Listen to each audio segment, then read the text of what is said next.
person, then the person will make a sentence out of the word you have given us. Is that all right? So I think I would start with, you.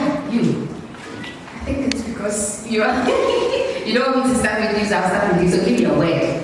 Sentiment. Wow. I thought we were about to start small, like this or something. Sentiment. Okay, so sentiment. Let me go to my lady in the white hijab, white scarf there. So the word is sentiment, and give me a sentence with the word sentiment. Can I get another microphone, please? Sentiment. This one, there is a timer on it. So yes, I'll put a time on it. So you have 5 seconds, basically, to come up with a sentence. So 5, 4, 3, 2. I'm giving you pressure. Okay, calm down. Let me give you more time. Sentiment. Okay, so now you can do this. You can pass it over to someone you think can help you and let them help you. You can choose someone to help you. Unfortunate. You lose it. No, I don't like what you guys are doing. And we already apologize. What is that? Anyways, moving on. Can we give it up for him? Give a round of applause for him. Unfortunate. Let me take 3 more and then we'll get right into it so that we can close. And quickly, my young man in green shirt, please give me a word.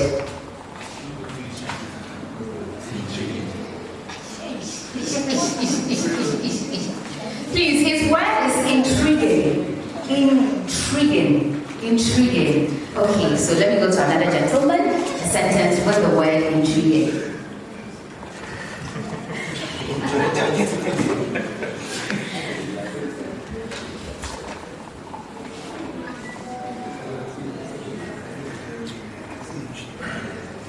It's quite intriguing how people react to political figures based on what political party they belong to. No, that's actually a very good one, like a very big one, right? It's quite intriguing how people react to political figures based on what political parties they are into. So don't judge the book by its cover, basically. A round of applause for me, please. My last one. Expression. Hey, you people don't know 2-letter words or 3-letter words. All your words are like, okay, expression and to you. Expression. I like the expression on your face. Aww. I wonder what expression that is, but thank you. Ladies and gentlemen, a round of applause for ourselves. Thank you so much. And I would want one person out of the audience to give me a word and let me make a sentence out of it. Who is waiting? You. I know. Okay, please, what's your word? Late. You said you wanted a simple word. Okay, it was very sad for me to announce to our friend that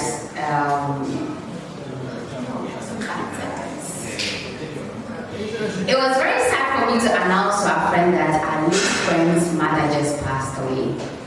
I'm not going to get you. You want to put me in a corner, I will not let that happen. Anyway, so let's move right into the reason for which we are here today. Like I said, my name is Ethel Ambamsuku and I am going to be the moderator for today's event. Let me start by saying this. I am from the north, right? And I remember I made a post on TikTok some time ago saying that I was from the north and then some people were not having it easy with me under my own post comment section because they did not understand why I would say I'm from the north.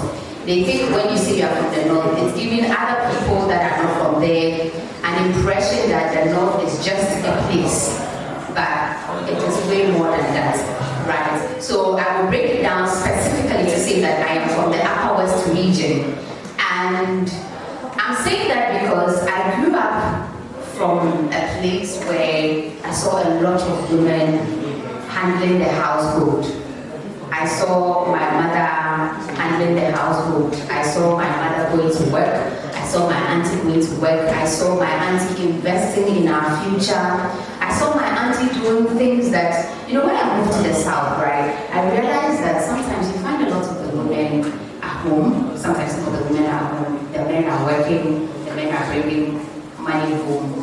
But in the north, or where I come from, you find a lot of the women doing a lot of menial jobs to put food on the table and also to cater for their families. I'm just saying this to say that is why I'm particularly excited that this whole initiative is about women more. It's about how to guide women towards financial independence and get us to invest, especially using tech. And that is where Bitcoin comes in. Before I continue, I want us to give a heavy round of applause for the one person that brought up this initiative of Bitfiasi. This initiative that feels we should bring more women into financial independence. You should get more women to be financially independent. And when you are financially independent, I'm sure we all know, as a woman, there is so much more you can run away from. There is so much more. We all know women are in bad positions, bad marriages, bad relationships, a lot of terrible things just because we've really wasted enough time. With a round of applause, I want us to welcome the person who put this whole initiative together for him to tell us more about this whole initiative. With a round of applause, ladies and gentlemen, let us welcome Gideon. I'm not feeling it. And he felt that, no, I think we should do something for women. I think we should teach women how to invest more. We should teach women how to have their own money in their pockets and how to spend their own money. And he decided to come up with what we call the Bitfiasi. So I'm passing the mic over to him. Again, with a round of applause. Ladies and gentlemen,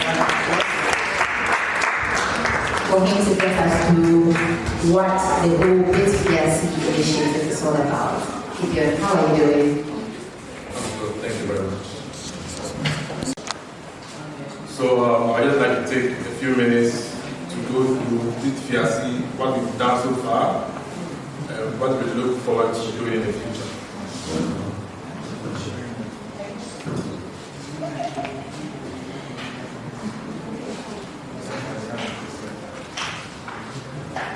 So for many people, it's always difficult when you are asked about Bitcoin and what it does. I think for some of us who were lucky enough to start learning Bitcoin very early, it's become kind of a second nature to just wake up and talk about Bitcoin.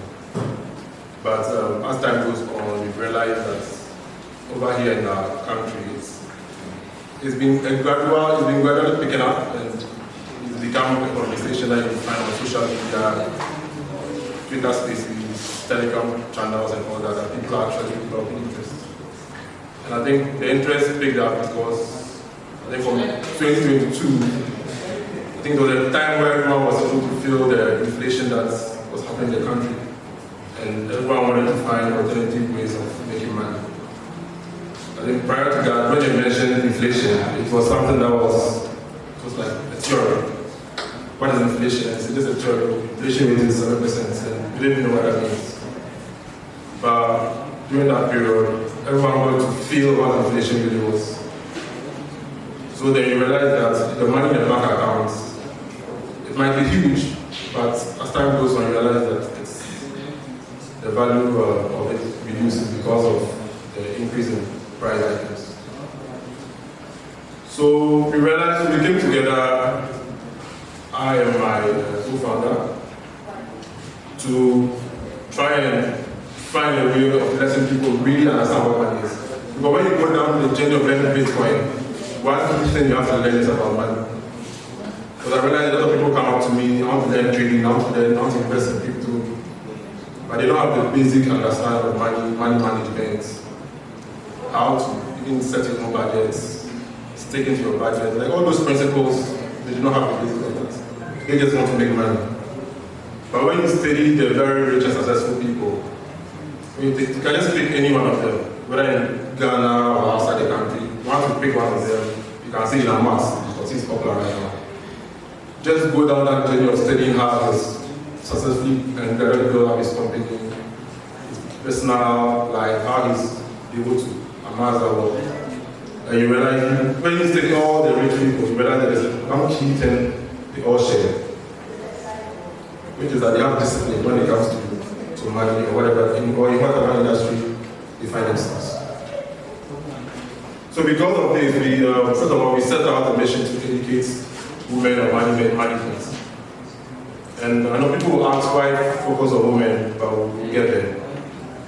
Because in our society, we realize that there's been a cycle that has been going on for about 3 or 4 generations now, whereby you have the parents who work hard, take care of their kids. Then when they grow old, they are poor, they become poor. So you have the children taking care of the parents.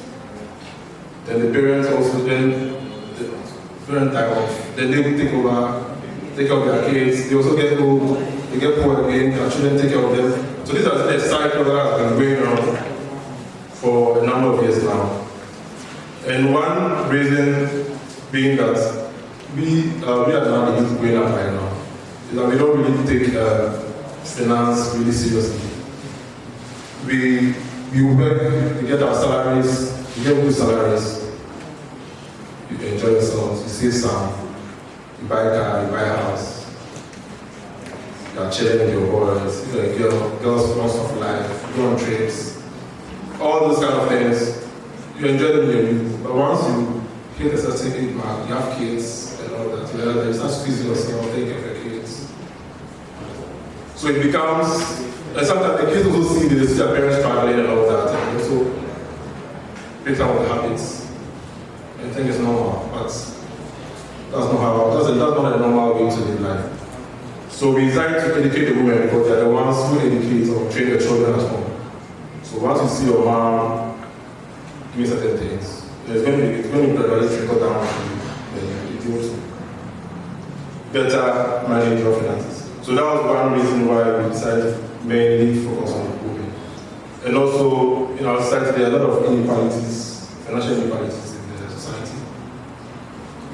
So there are certain areas or certain places, I think Ghana is developing a bit, but there are certain areas that when women go to certain places for loans, they usually need a male guarantor. Or they do not trust the woman to be able to pay all those loans and all those things. So these are challenges women silently face in the society. And also one thing is that when it comes to investment opportunities in the country, it's very limited. What everyone just knows is treasury bills, some bonds, few people know about stocks or how to go into it. So it's really, really challenging. All you know is that you work, you save your money, you work, save your money.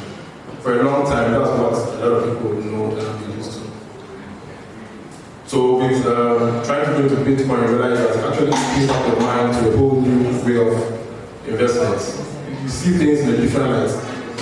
If you are here, you don't go into Bitcoin. Just take the time to study it. You realize that it decolonizes your mind about how you've been trained to think about money. So these are what we came together to actually try to impart to people, to try and change the narrative when it comes to how we see money. So we believe that financial freedom starts with knowledge. So when women understand money, they change their lives, their families, and their community. So our mission is to equip African women with comprehensive financial education and empowering them to achieve financial independence through the strategic use of Bitcoin. We know everyone wants to make money with Bitcoin. Someone has to have 1,000 CDs. When I go to Bitcoin in 3 months, how much will I make? I'll tell them it doesn't work like that. So there's been a mentality of get rich quick, which I don't know how that got into our society, but that is what it has been for a long time. And you realize that a lot of people have been scammed because of this mentality. We all know about men's gold and all those things that came around. Some have PTSD. You know, when they tell you to bring 20,000 CDs every month, you get 50% profits. It sounds good, but when it sounds too good to be true, it's not true. That's what I tell people. When it sounds too good to be true, it's not true. So we should try to take that mentality away of trying to get rich quick. It's good to be rich, we all want to be rich, but getting rich quick, it's usually you lose the money quickly too. So building wealth is actually a gradual process that we should all try and work towards. So why focus on women? So in Africa, we know women are the backbone of the financial systems in Africa. We know in our homes, it's usually the mothers that manage everything at home. But once they wake up, this is why the women chop money. Then the man has to, the father has to drop the money. Then whether it's sufficient or not, just to do magic. So we have our mothers from time of just being mothers alone, we become automatic money managers. So we try to focus on women to actually give them the right knowledge to be able to manage their homes properly. And trust me, once they are doing that really well, the children automatically pick up. And also when you go to our markets, you realize there's a majority of women, traders, small businesses, majority of women in Ghana. And also those people do not really have any investments, opportunities or investment mindset. All they know is that they have these societies, they do their susu and all these things. Or those microfinances, those are just mainly what they do. There are no other better ways to invest their money. So another reason was also the falling to Ponzi schemes. Now, so the women usually trust quickly, so it's out of their good hearts, and they have good hearts. So once you tell them something, they tend to believe. I think everyone has that mindset, but it's something that has made them fall victim to a lot of Ponzi schemes and scams. So we want to give them the right knowledge to be able to avoid all those situations. And finally, Bitcoin offers a solution unlike none. And since it's decentralized, I think we'll talk about that for the people who are new to it. It provides a way to be able to save and invest and transact globally without needing any authority to do so. So in our short journey of just 1 year, we've been able to educate women on finance and Bitcoin. I think currently we've had 2 cohorts of Bitcoin for beginner course. And in the first course, which ended November last year, we had 16 people, or 60 women graduating. And for today, which marks at the end of our second cohort, we have 44 women graduating.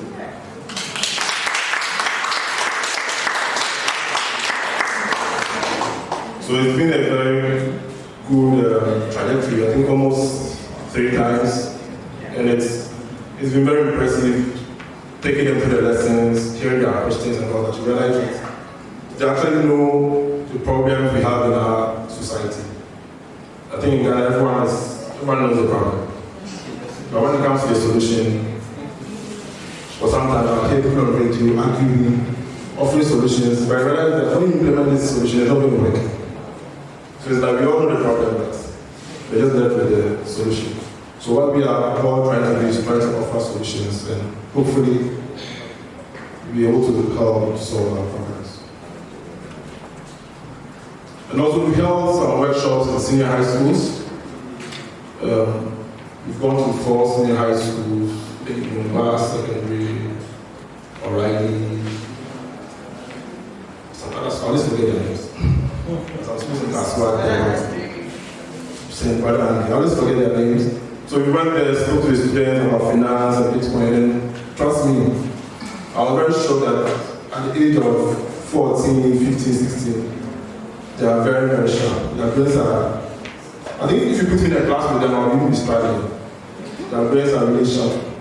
The question they ask, how they pick up the concept, I was really encouraged. I think that's what even pushed me to focus on the junior high schools. Sorry, senior high schools. They were really, really, really impressive. So this year we plan to also explore more opportunities on that. So if anyone has any connections to any senior high schools, you can reach out to us to try and get to them. We've also been guests on webinars to speak to women, especially women-focused groups on Bitcoin.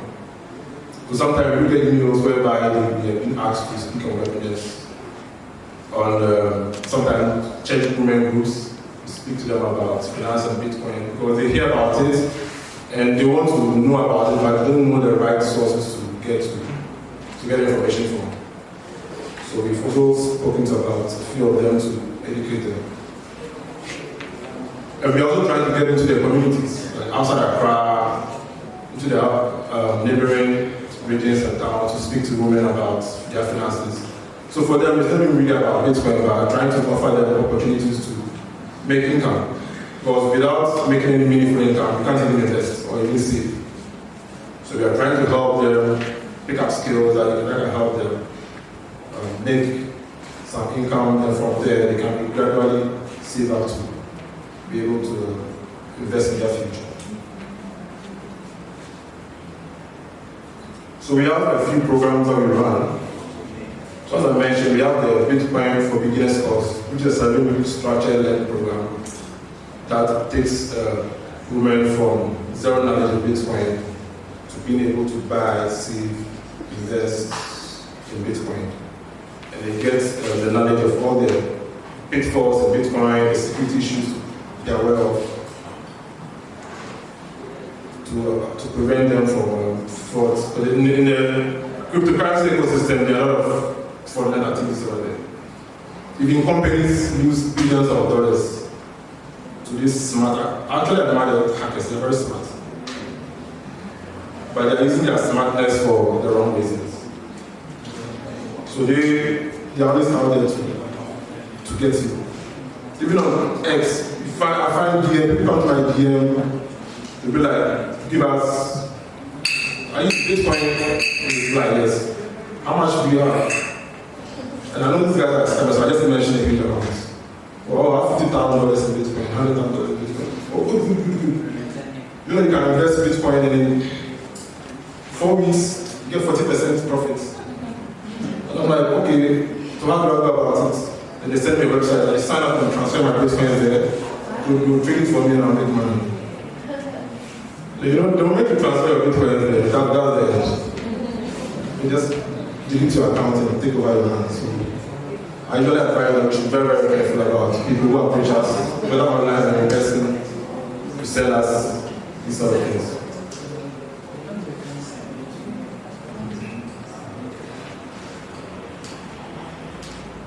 So we have a few success stories from our students. And in the first cohort, we have 2 from the first cohort. From Diana, who says, I discovered that Bitcoin not only allows you to save, but also gives you complete control over your money. I think when it comes to having complete control over your money, you may not really understand it until you are in Bitcoin. You have your money in your bank account, mobile money, you can send and receive at any time. So you have the idea that you are in control of your own money, but trust me, you are not. So the moment you say the right thing, or anger the wrong, powerful person, your bank account, your mobile money can get blocked. So that's when you realize you're not in control of your own money. I'm a teacher who says, I'm glad I learned how Bitcoin investments are made and how the Lightning Network facilitates small transactions. And we have Karian from our second cohort who says, I have learned that this really helps me be financially successful. Then Stephanie Solomon went with building wealth as a woman in these modern times is very important. The man doesn't need to be the sole breadwinner, and investing in cryptocurrency is a good start towards financial stability. I think all these graduates from our course have been able to identify the benefits of being financially independent and trying to make something for yourself.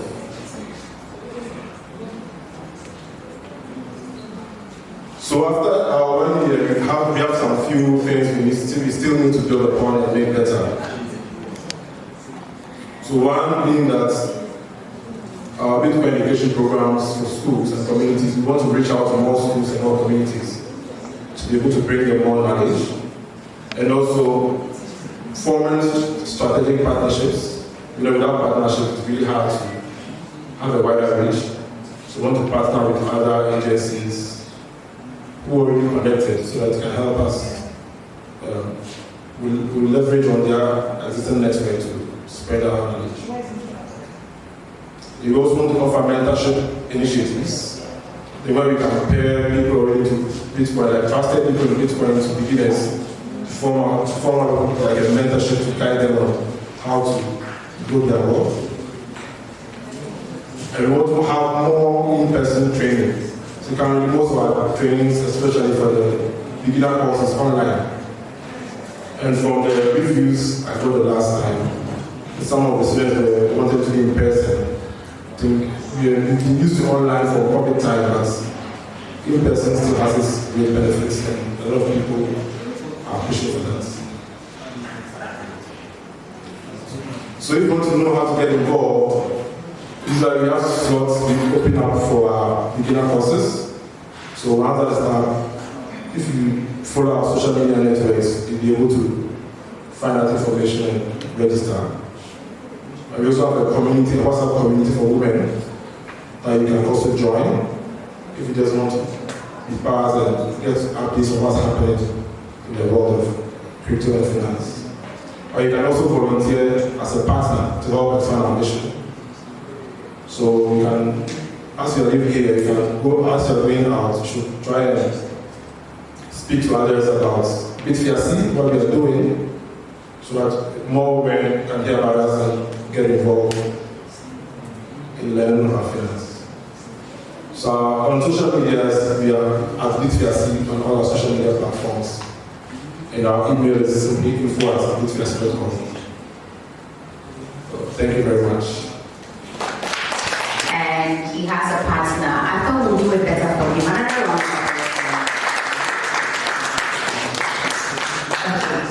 So today is all about learning about our finances, how to make it better. How if you have 2 cities, you can turn your 2 cities into 20 cities. And how if you have 20,000, you can turn your 20,000 into 40,000. So we've already spent much time, and I'm going to invite our next speaker to come and then give us his own advice and his words about our financial literacy and financial independence. And Gideon said something that I want to highlight before I quickly mention our next speaker. He mentioned that when it's too good to be true, please, it's not true. This is very, very important to me, and I want everybody to be, if you not leave this place with anything, leave this place with the idea that when it's too good to be true, it's not true. Because tell me how somebody is telling you to give me 50 cedis, and every month I'll give you 500 cedis out of your 50 cedis. Well, thank you. She said it for me, so I'm not saying it again. Ladies and gentlemen, let's invite our next speaker, and our next speaker for today's event is no other person but Mr. Peter Asare Nyako. He is the Executive Director of CFLE Africa. Mr. Nyako, how are you? Thank you very much for the opportunity to be here, Gideon and the team. I really get excited anytime I get the opportunity to talk to women. You know why? My mom is a woman, my wife is a woman. My firstborn is also a female. So I am so attached to women. I think I have about 10 to 15 minutes to do this. And we are going to talk about smart money habits for women. Smart money habits for women. But before I go into that, I want to say that on the 12th of April, we have a national conference, National Financial Awareness and Financial Literacy Conference. And so I will work with Gideon to give you free access to the conference so that you come and learn more about financial literacy and financial awareness. I recently chanced the reports, and the report says that 48% of women are confident about their finances. Globally, only 48% of women are confident about their finances. 28% feel empowered to act, so to take action. And the top financial regret is not saving and investing sooner in life. And so not saving and investing early in life is the top financial regret for women. And you all know that 70% of household income is managed by women. And so we make all the money, we bring the money home, and then the women take care of the money. And so it's important for women to be financially smart, to know how to manage their personal finance and even their household finance. And so to talk about smart financial habits or money habits for women, I want us to look at 3 main habits that every woman you need to practice to get smart about money.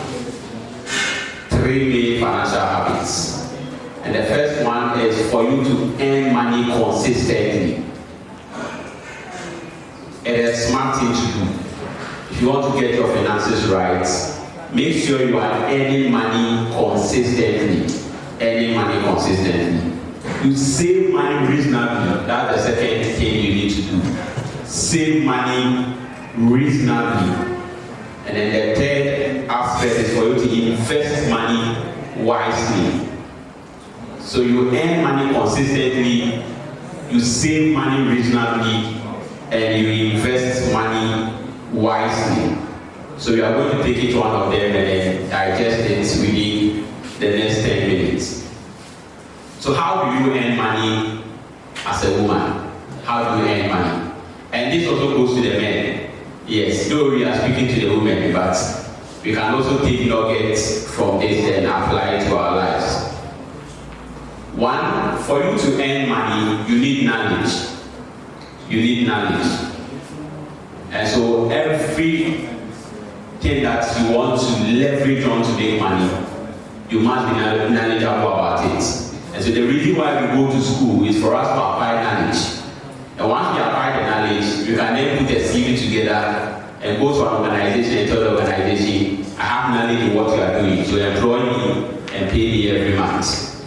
And so we need knowledge. The second thing is for us to acquire skill sets. If you want to earn money, you need skill sets.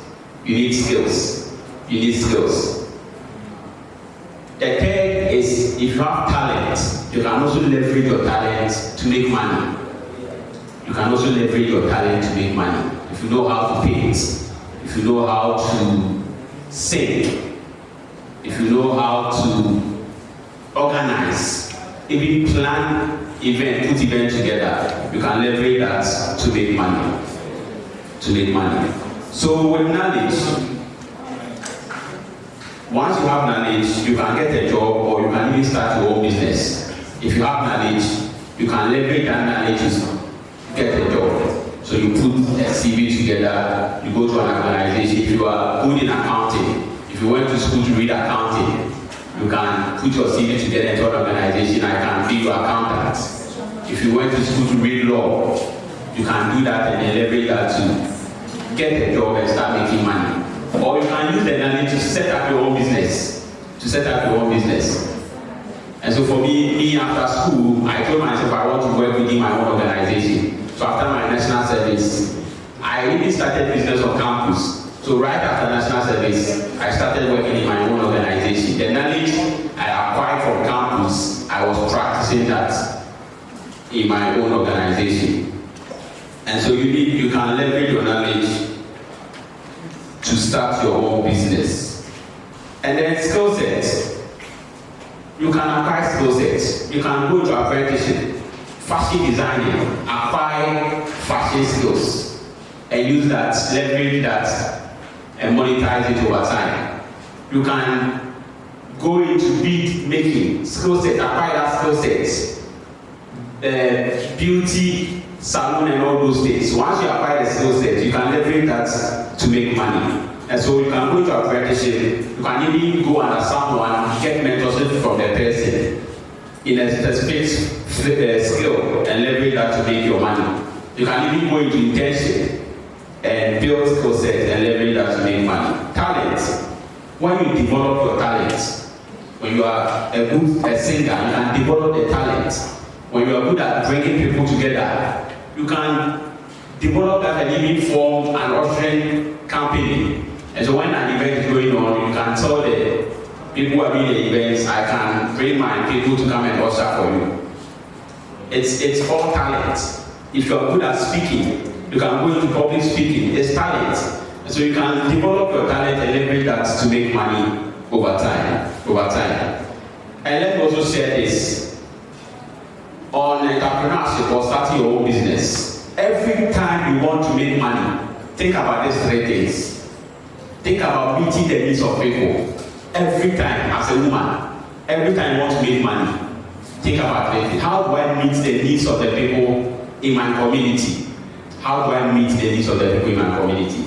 So a friend of mine, when she got, I think she was doing national service, and then at her office location, anytime they want to send money to someone or they want to do mobile money, they have to, was a story building, so they have to go down, cross the road, and then go and do it there. And I told her to meet the needs of the people within that vicinity. And so he went to MTN, got the mobile money, made chancing, started doing mobile money right in the office. And then the people there were coming to her. And then he was meeting the needs of the people there. Right? When we were on campus, people were meeting the needs of their colleagues. People were doing research work for the people, their own classmates, they were doing their research work for them. People were selling suits on campus, meeting the needs of the people, and they were in business. And so, once you start meeting the needs of the people in your community, you will make money. You will make money. You are in business. And so, look within your community. What do people need that isn't available? As a woman, ask yourself, what do people need in this community that isn't available? It can be a beauty salon. It can be a printing press. It can be a small community kitchen. Implement that and you will be in business. So anytime you want to make money, think about meeting the needs of the people. Second, think about making life easier and comfortable for people. You know now people want to have easy and comfortable life. They don't want stress. And so how do I make life easy and comfortable for people? Okay, people don't even want to go to the market to buy stuff for themselves.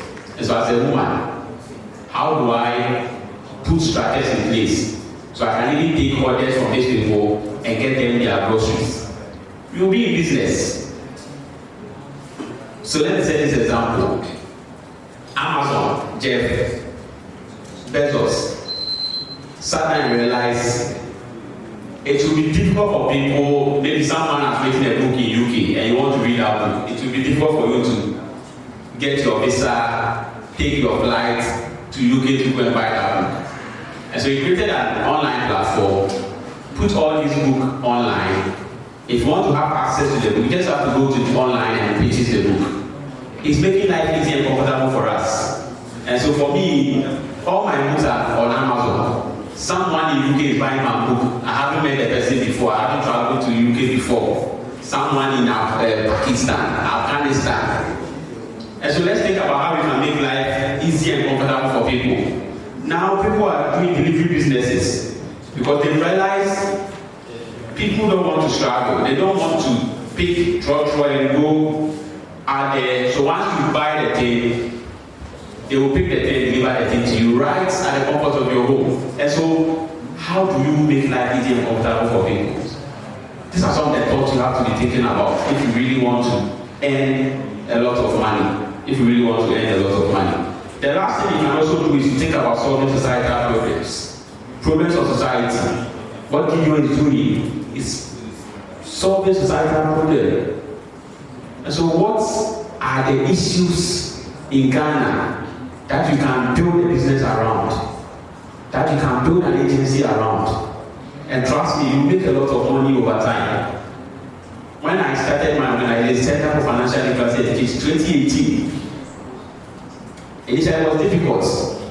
But now, I have a lot of organizations who will walk to me and say, we want to do this and want to partner with the organization because I am meeting a specific need in the society. And so women, what are some of the societal problems that you can create business around? There are teenage pregnancies.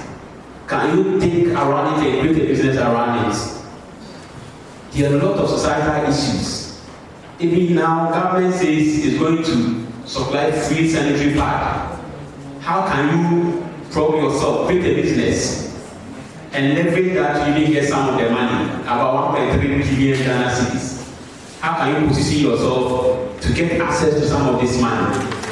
So let's think about some of these things and then leverage that to earn more money. There are a lot of things. Bitcoin, acquire the knowledge about it and leverage it. These are some of the ways you can earn money. Now let's look at the second aspect. Saving money. You should save money reasonably, right? Save money. I always tell people, if you have 10 Ghana cedis and you can't save 1 cedi, it will be difficult to save 100 cedis when you get 10,000 Ghana cedis. Yes, if you have 10 cedis and you can't even put 1 cedi down, it will be difficult to save 100 cedis when you get 10,000 Ghana cedis. And so savings is a habit.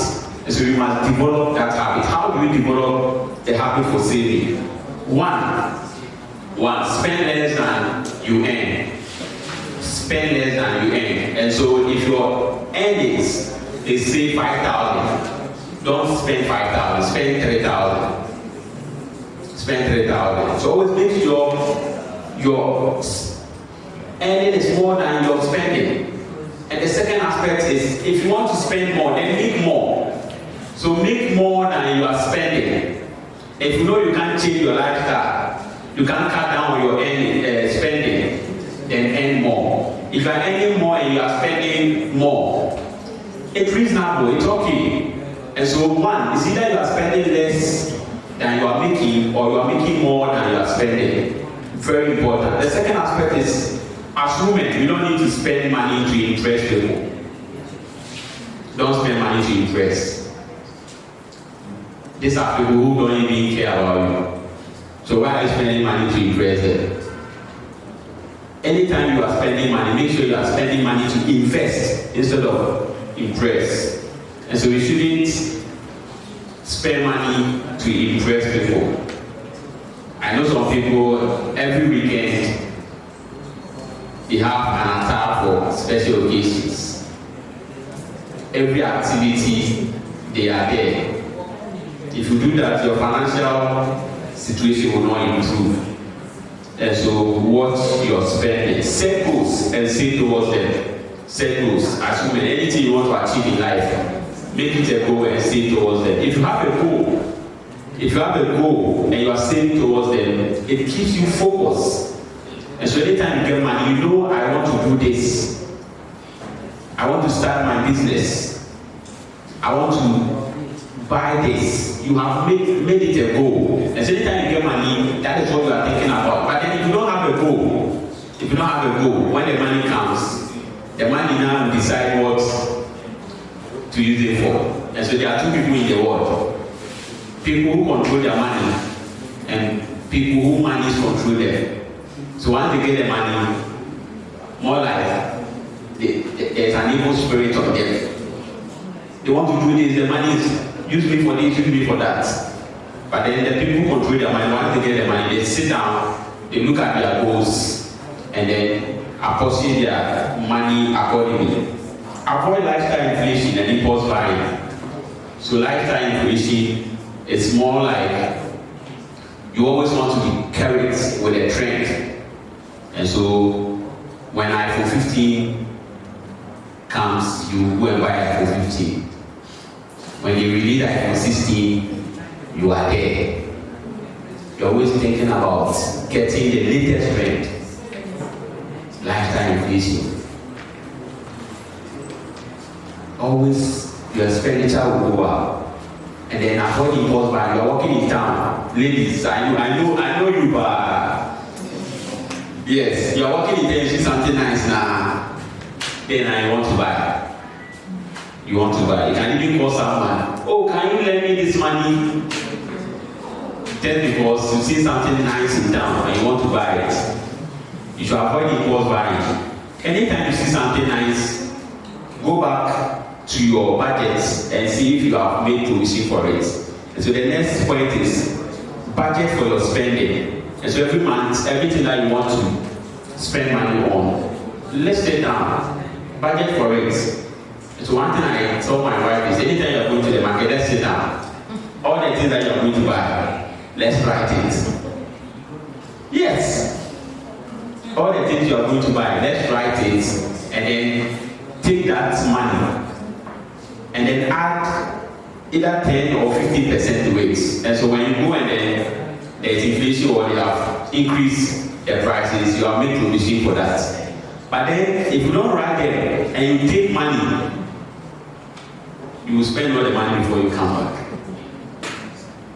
So budget for your spending, everything you want to get literally budget for it.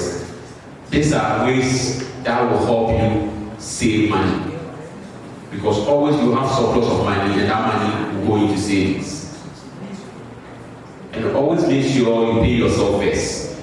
This principle is from the book The Richest Man in Babylon. A tenth of all I earn is mine to keep. So you save, you pay yourself first. So any money that comes to you, at least 10% should go into savings. Even before you pay your rent, even before you pay your utilities, pay yourself first. Every money, pay yourself first. And that will help you save a lot of money. Now let's go to the final part. Investment. You need to invest wisely. And Gideon said a lot of things here. When it is too good to be true, it probably is. And it's too good to be true. In this day, every month I will give you 10%. So per annum, we are talking about 20%. Hey, run for your life. Run for your life. And so one, if you want to invest, there are key things you need to do. Understand how you want your money to make, your investment to make you money. How you want your investment to make you money. And so the money that you want to invest, how do you want that investment to make you money? And there are two ways that your investment can make you money. One, you can either get an income or growth.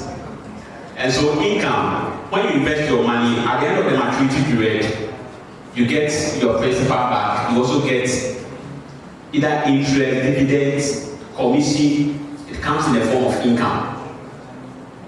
And so when I invest in this, at the end of my maturity period, I'll get my money and get the interest on it, and get the dividend on it, and get the commission on it. And so that is income. The second aspect is if I invest my money will grow over time. So I can leave it there for the money to grow over time. So if you start business, if you put money in the business, you won't make the money instantly. Your business will have to grow over time. If you invest in cryptocurrency, you have to leave your investment for it to grow over time. If you buy stock, you have to leave it to grow over time. And so understand how you want your investment to make you money. And so if you are looking for income, if I'm investing so that at the end of my period, I'll get my money back. I don't need to invest my money in something that will grow the money over time. And then the time I need the money, I can't get the money back. And so first principle, you need to understand how you want your investment to make you money. Understand your risk appetite. Your risk appetite. I know there are some people here, if they lose 10 cedi right now, there will be pressure in this room. They can even cry out till the following day. But then there are some people, when they lose 5,000 and they are still, okay, 5,000 years. And so understand your risk appetite. How much risk you can assume or you can take on. And so when you invest, you know where to put your money. Because risk, investment comes with risk. And the higher the reward, the higher the risk. And so if somebody comes to you and tells you every month I'm going to give you 10%, that's 120 per annum. That means you stand 120% chance of losing that money. If you are getting 20% interest on your investment, you stand 120% chance of losing that money. So the higher the reward, the higher the risk. And the lower the reward, the lower the risk. And so if you don't want to lose your money or your investment, invest in low risk investments. Low risk investment will protect your capital for you. And so you need to understand your risk appetite. And then have an investment objective and know the duration of the investment you want to make. Always have an investment objective. Why do you want to do this investment? Is it for starting my business? Is it for meeting a specific goal? Is it for retirement? Is it for financial freedom? So always have an objective. And then know the duration. How long do I want to invest? Do I want to invest for 3 months, 6 months, 1 year, 5 years, 20 years? If you are looking at investing for 6 months and you will invest in an investment that will mature in 2 years, when you go to the investment house and you want your money, they won't give the money to you. They won't give the money to you. They will tell you it is not time for your investment to mature. And so when there was haircut in Ghana, a lot of investors were crying. It's because they didn't understand the investment they were doing. And so once you understand it, it helps you to invest wisely. The fourth one is understand asset allocation in classes and diversify your investments. And so don't put all your eggs in one basket. Do treasury bill in Accra, fixed deposit Accra, Bitcoin Accra, stock Accra, wow business and so Accra. So diversify your investments. All I'm trying to say is that diversify your investments. Don't put all your eggs in one basket. I was talking to a pensioner and then he said, hey, Nana, follow. The man is rich though. And I said, why? He said, I invested all my monies in the bond. And now there's a haircut. I can't get my money back. A pensioner, what will I do? And I was sad for him because he didn't diversify his income. And now that government is saying they'll get their money in 2037. Pensioner, you get that money in 2037. He has to wait till 2037. Oh. So it's serious. So you need to diversify your income. Don't put all your eggs in one basket. Don't put all your eggs in one basket. Now let's look at some of the places you can invest our money. You can invest in T-bill, treasury. So this is government-owned investments. They have 3 months, 6 months, 1 year. You can invest in that. I think now it's around 21%, 22%, and 23%. It was around 28%, but then it dropped recently. Yes. And then you have mutual funds and other CDs. You can go to the commercial bank, do your fixed deposit and all that. That's also a form of investment. Shares. You can buy a share. And recently I realized most of the companies on Ghana stock market is doing well. MTN is doing well. EcoBank shares is also doing well. Farm Milk and others are also doing well. So if you get money, you can acquire some of these shares and then grow your money over time. When MTN makes huge profits, because you are a share owner, you also get some of the profits. So don't always be using their services. Try to also be a part owner. And so all the money that they are making in Ghana, you can also enjoy some. So you can purchase shares as part of your investment. And then cryptocurrencies, such as Bitcoin. There are a lot of ways. But today, Gideon and the team will talk to you about Bitcoin. It's also a form of investment. You can get some and then grow it over time. You can also invest in land. When you get money, you go and buy some land. It will appreciate in value over time. Recently, I was having a conversation with my in-law. He bought about 4 acres land around Accra. He bought it around 20,000. That was about 3-4 years ago. But now he's selling one for 75,000. Imagine 50% profit. A 500% profit. So he's making 50,000 on each land. That's how land can appreciate over time. So when you can even go to Dodowa, get land over time, it will appreciate. So these are some of the ways as women you can invest your money. Real estate. When you buy the land and then you realize you have a lot of money you can build. You can build on the land and then rent it out. It's also a form of investment. Now, income generating assets and businesses. This is where I mostly speak about it passionately, because I believe you don't need to depend on one source of income. You need to have multiple streams of income. And when it comes to investments, income generating assets and businesses is key. It's key. With that, you duplicate your money. So I tell people your money must work hard as you are working. And so if you are working in an organization and making money, that money must also work hard for you. So that money can also bring in additional money. That's the essence of investment. And so let's look at some of the income generating businesses or assets you can do. Community kitchens. Most importantly, in Accra, everyone eats. And so when you go to a community and you have a nice community kitchen where people can come and get access to food, you'll be in business. It's also investment. Transport business. If you're someone who understands transport and then you want to go to transport business, both Uber and those, the agribusiness, they want to own lands and then demarcate the lands to young people. So you can also leverage that. When you have some money, get some of the land and then also farm on it. Mobile food businesses. So there are now people who prepare the food and then have a small van, place the food in the van, go to, let's say, in front of the school and then start selling. And so I've seen a lot of them around UPSA. They'll be selling it in front of UPSA and then the students will be buying it. They put it at vantage points. Mobile food business is also a form of investment that you can do. Clothing boutique is also a business. Beauty salon and barber shops. Women, you can also go into that. Event planning services. Yes.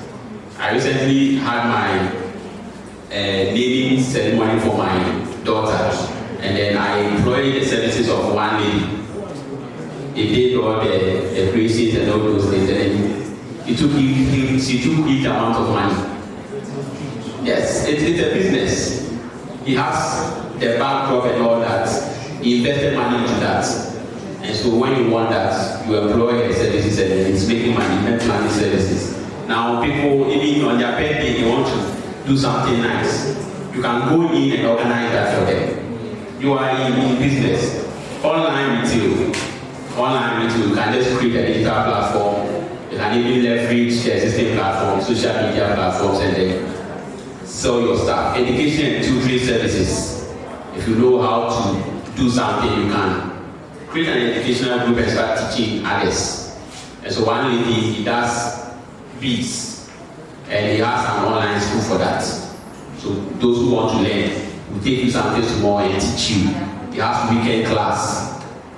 And these are all ways of investing your money and then getting returns. Fitness studios, and there are a lot of them. So these are some of the ways we can invest our money. To end, I would say money is an important element in our lives. Because we live on an economic planet, you wake up from morning to evening, you engage in something that demands money. Even coming here, we needed money to be able to get here. So it's important for us to earn money consistently, save money reasonably, and invest money wisely. I have copies of my book here, Journey to Financial Freedom. So all these things that I said are in this book, so you can get access to it. I brought copies. And so if you want to get one, you can see me after the session. Thank you very much. Thank you so much, Mr. Nyako. Mr. Nyako says that you should earn money more than you spend. As he was saying that, the only thing that kept coming to mind was engagement. Because I remember personally one time I sat down, I said, okay, I'm going to actually budget my finances. I want to follow my money and see where my money has been going to. Ladies and gentlemen, I ended up with a headache because it was only God. You see, sometimes when you see on social media, someone says it's only God. True, it's only God. Because the amount of money I realized I lost, I didn't even know I had that money. But when I followed out and I realized, so I spent all this money, but I never had it in like one. So if say I spent like 1,000 cedis, I probably never just had 1,000 cedis. All I remember having was 300 cedis. So how did I spend up to 1,000 cedis? Anyways, that being said, let's do a quick exercise to get us back to breathe and then have the session again. But I also want to announce that quickly there is a washroom here. So if you are pressed and you want to use the washroom, you can just quickly get in and use the washroom. I'm just checking my time again. I'm realizing that we have lost a lot of time. So I will call on our next speaker before we do the exercise I'm talking about. So ladies and gentlemen, please help me welcome our next speaker for today's event, and that is the person of Chelsea Kashimko.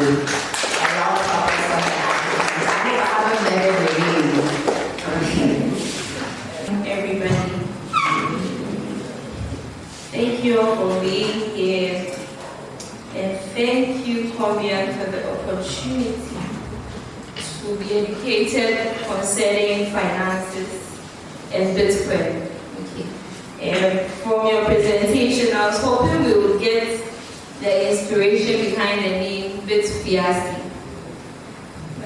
You didn't mention, I'm hoping to hear that later on. Yes. And from what Peter said concerning the free sanitary part, I think I would have to start a business so that I can get some of the national cake.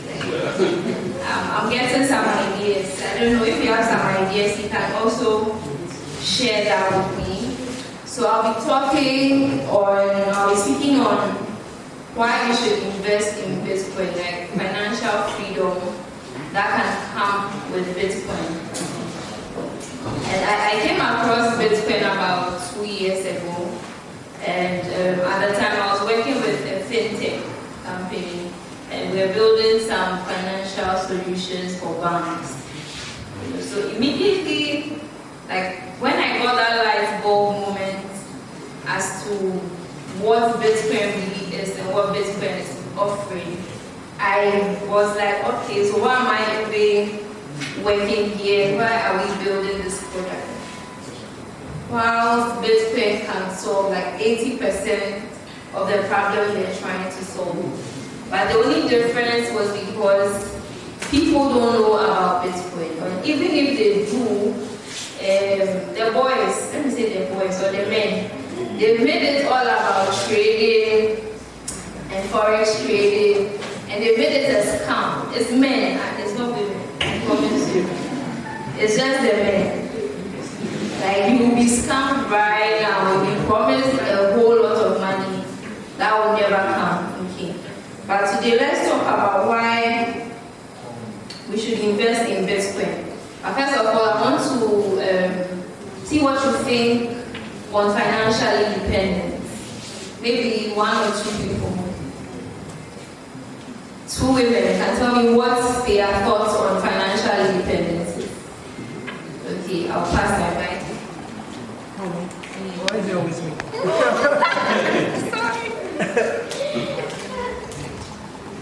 The ability to use your money as you want, to invest, and then also to buy what you want, invest in anything that you need to do. Okay, I'll take another one. Who would go?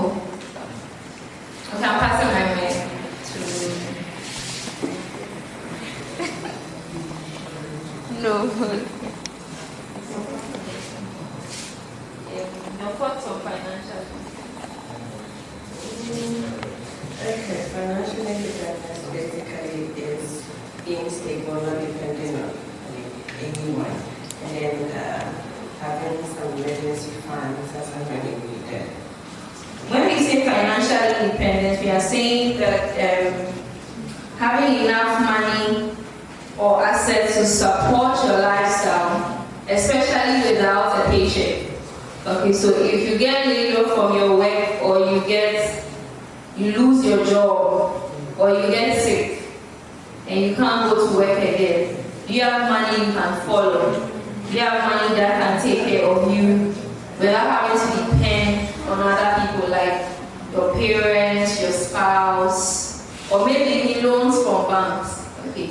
So when we say financial independence, we are saying that you are dependent of money from other people or help from other places, especially when you do not have access to a paycheck, okay, or access to daily incomes. Okay. So we are talking about how Bitcoin can play a role in that financial independence. Okay, you might not have $1 billion in your bank account, so you do not have an amount of money that can break a bank, but you can start from somewhere today.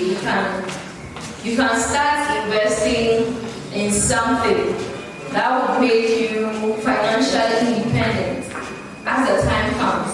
Because anything can happen. It can be sickness, it can be loss of a spouse, loss of a job, you know.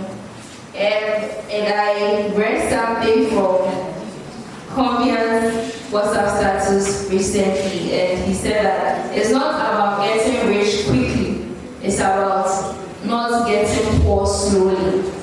Okay. So it's about you putting in measures so that you don't become eventually poor. Like what Peter was saying, that someone invested all his money in bonds, there was a haircut, and now by 2037 you should be dead. So I don't know who would take back that money.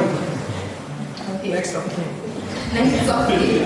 So someone gets to enjoy it, basically. Yeah. So I like to understand, we know Bitcoin has a limited supply of like 21 million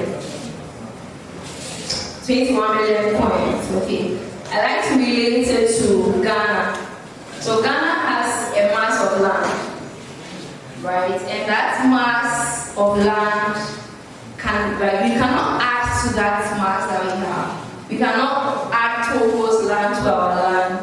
We can't add Cote d'Ivoire's land to our land. So the lands we've had since 1957 is the same amount of land we've had. Okay, but the only difference is that it has gotten pricier. It has gotten more expensive. Land that you could have bought for like a plot for maybe 30,000, you can now buy for like 70,000, like what Peter shared, right? So what's going to happen is that the earlier you buy some Bitcoins now, for them to appreciate 10 years to come, the better for you. Right? My dad always says that, if he had known earlier, he would have bought land in East Legon, and maybe that someone, they were just pushy and mushy at the time he had money, so he didn't buy. But unfortunately for him, it's his loss, because right now, I don't know how much a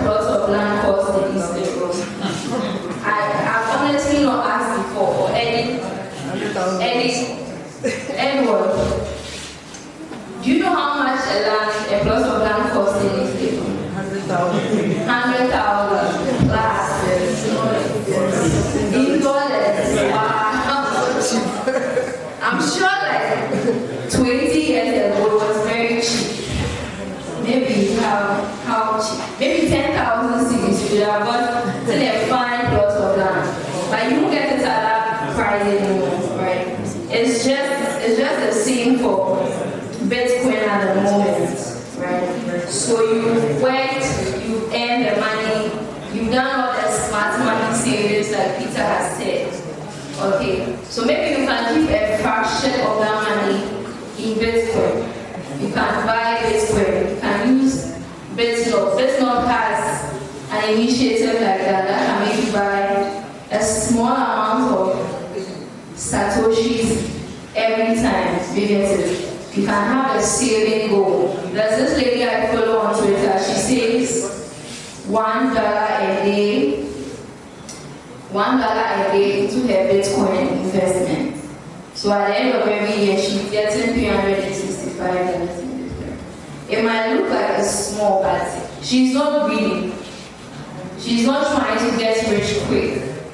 She's not trying to be a millionaire the next year. But what's going to happen is that in 10 years to come, when she doesn't have a salary coming in, when maybe her sponsor or her bomber, her sugar daddy is not there again, or the sugar daddy said he will not do it. She has money, you get it. She has money that she will convert to cedis. Okay, she has money that she can spend because it has appreciated over time. You know, sometimes one of the things that I've also noticed is that we can be concerned about the risk that Bitcoin value can dip. And what if it dips to zero? What if some years to come it doesn't exist anymore? Okay. I think the bigger risk is not even trying at all. The bigger risk is not even investing at all. Because of course, the evil day will come. Evil day sounds bad. Like a rainy day will come, right? And if you have that money down in Bitcoin, by that time you should have appreciated. Why? Because if you are saving in cedis, inflation will catch on you. Okay, we are all Ghanaians, so you know that the things that we used to buy 3 years ago, at a certain amount, the price has tripled or doubled. Like, you know, I used to buy a lot of makeup and skincare. So I noticed that I went to this skincare makeup shop recently, and the product I bought in 2019, like I say, a bottle of foundation, let's say Maybelline foundation, was like 45 cedi, 50 cedis. It's now 150 cedis. That's like 100% increment. Do you get it? Skincare products, it's like it's off the roof. Like maybe I want to buy CeraVe facial cleanser. And it used to be like 150 cedi 2 or 3 years ago. Now it's 320, 350 cedis. Then I'm like, what happened? What happened to the country? Do you get it? You can hedge your money against this inflation by investing in something that doesn't deflate. Do you get it? Because I mean, if you have that money in Bitcoin, right, and you are able to convert it to cash, I'm sure that you can still afford what you afforded 2 years ago or 3 years ago without feeling it. You get it? Because it might have deflated there might have been inflation in cities, but then if you're able to have some investments, you have more that you can afford what you want without actually feeling the inflation. Right? Another thing we can think about is Bitcoin is borderless. Do you understand? You can send money anywhere, you can send money to people without having to be concerned whether the country is blacklisted, whether you are making too much.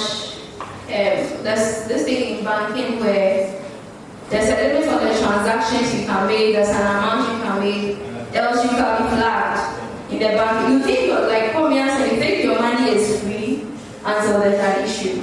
You can be flagged, you can be put on the blacklist. Maybe you made too many transactions in a day, or you made a transaction to a particular individual that is blacklisted in their system. That's when you realize that your money is not really for you. The money you were saving in Echo Bank, that you thought was your money, was not your money.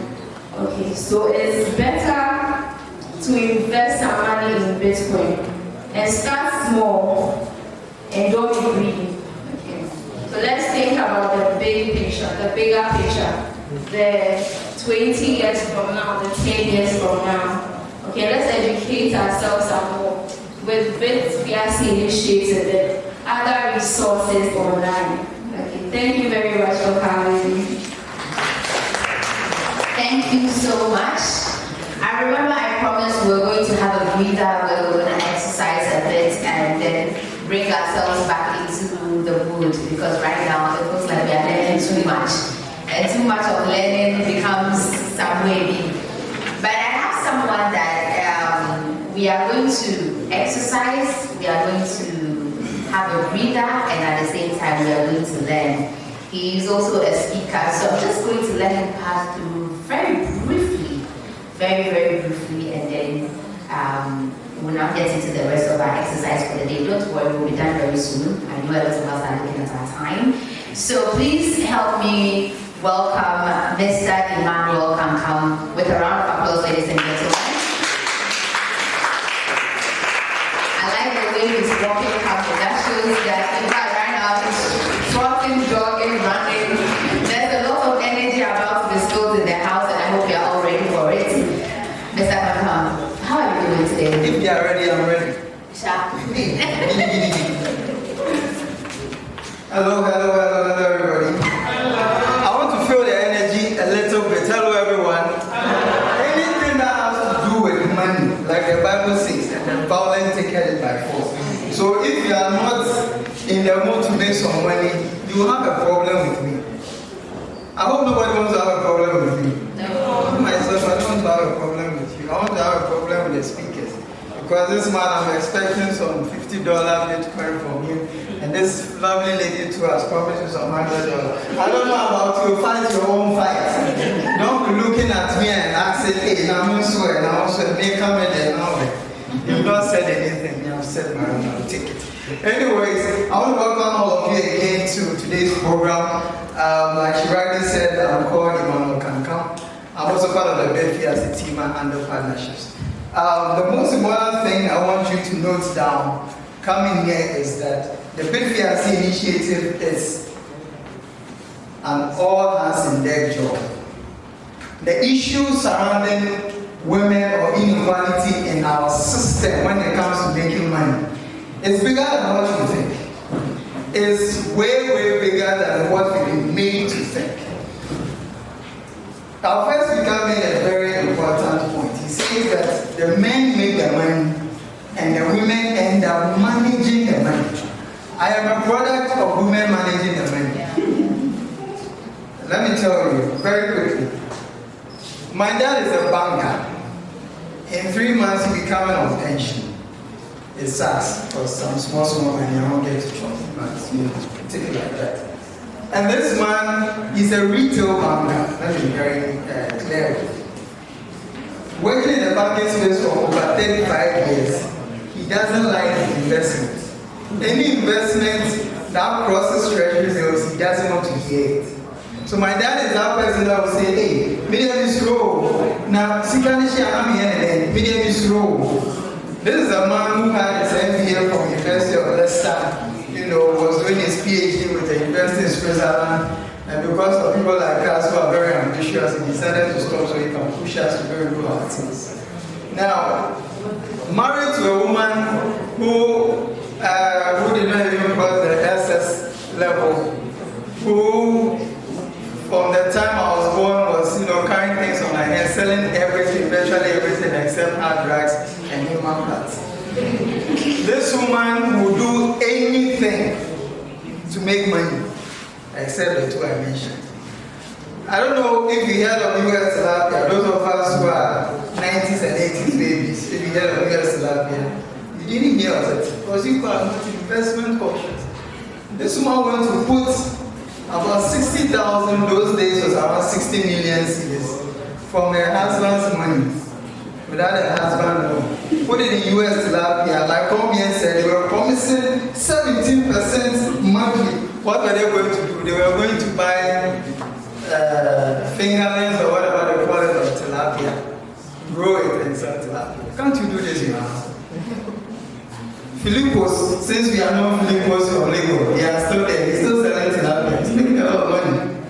Probably she would have done it in the house, but because of lack of financial education, she was moved by 17% on 60 million seeds. It wasn't easy. No, Marcus can you 60,000, so it was 600 million. If I'm yes. That day or that month in my house, you can imagine. Hey, when my father comes, he's banking the doors, he's not parking his car well, there's nothing he can do, scanash. After 3 months, scanash. You know. So, why did I decide to join Bitfiasi? I'll go quickly into what exactly I want to talk about. Because of this thing, my uncle also, used to be the HR for Mantrack. Years ago, he had a Lebanese friend who came to him and spoke to him briefly. My mother happened to be there. She's the last baby, so almost all the time she's finding ways and means to massage her other brothers able to take money from them. It's a skill a lot of men need to learn. When you know how to massage a man's ego, all the money you get it. So she happened to be in the house when this Lebanese friend came, and after their long discussion over a glass of whiskey and all that, the man said, hey, by the way, there's this thing called Bitcoin, you should buy some. I have about 1,000 of them, it's very cheap. It's less than $1, I think you should buy some. Back then. This man with all his educational background decided not to listen. But my mom heard the word. Again, Bitcoin was in her head. She didn't have the money to buy it. She didn't know where to buy it, but it was in her head. This is why women are very important when it comes to money. Years down the line, their young son, very ambitious station boy, who has gone to University of Ghana, struggling in pen, acting like he's a DB, but he's not a DB, working with the other DBs. This young man finds a way to hear about Bitcoin from some rascal hair-looking boys, who those days were doing some songs. And it's in my head.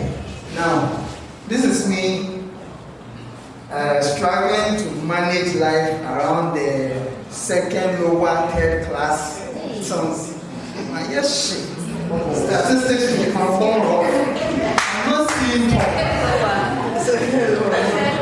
Every conference I'm there. Anything about money, I'm there. Because I realized very early on, level 200, 300, that this thing called CVM, so if I write my own, it will be nice. If they say produce your certificate, just this is called you're stressing. And it came out from the time I wrote my WASI, when I saw the results I got and the programs I chose, and the tech came, my name wasn't passed. I waited for first and second list, Legon, it wasn't coming. I woke up one day, I told my mother that I feel like I need to be an actor. So the NAFT year, we need to buy the form. She said, what about the Legon? I said, Legon, it's too crowded, Legon, lost. So based on that experience, I started planning my third class ahead. So I was going for a lot of conferences, and I managed to land myself in a Bitcoin program. And I had this Bitcoin thing again. Those days, like Gideon said, it was 12% a month, 17% a month. Then they graduated to 15% in 2 weeks. Now they moved to 10% in 48 hours. See, you do the thing, you cash out 1, 2, 3. The fourth day that you plan to buy your Lexus, that is where the platform crashes. It was very painful. But then, so far as I've been in Legon, I'm a bit smart. So, as at the time, after my fourth platform that has collapsed, I started checking this Bitcoin thing over. Then I saw that the price is around $800. I said, okay, no problem. $800 GA. I'll find a way to get the money, buy the Bitcoin. After 2 years, 3 years, then I'll get out. Because this thing, engine, and no super call. Luckily or unluckily for me, within a couple of months, we moved from 800 to about 1,200. Then we saw 2,000. That's why I sat down proper. I said, no, I didn't say, I have a problem with you. There's something about this thing that we need to check. Luckily for myself and Combian, we happen to be in the same company. Again, with my no CV, with this same mouth of mine and my charisma, somebody decided to take me and mentor me and let me lead his company. No certificate, nothing. To date, I don't even know where that one is. So, then my third class, very important. My budget, I didn't know anything. My mouth is, I have to run away. So, in the course of all that, and in preparation to build my own platform and gaining the tech skills and all that, managing teams, I was product manager, head of marketing. I did everything for the company. Then I decided to start my own business. Then that $800 Bitcoin, I think I bought around $700 worth. Just like that, I shot up to about $4,000. Just like that. I didn't do anything. I wasn't trading. I wasn't jumping on the 14% people again. When I see them, I run. When I see the networkers, I don't want to see them in the office. Because those people, the mass people, when they see me, they are running. Because me, when you bring your business plan, what I'll do to you, like it. With my third class. So, I decided to start my own thing, and then I realized that the issue with women and men when it comes to investment is that when the woman understands a risk and is comfortable with a risk, she's gone. You can't stop her. You can't stop her. If you saw the issue with Hardcastle and Dompré or whatever the man's issue is, I don't know what went on. But when she sparked, she didn't stop. And I don't think the apology grass. She's still there. You see, we need to get to the place where we understand the power of women. But you agree, understood that. That's why you made that point very clear.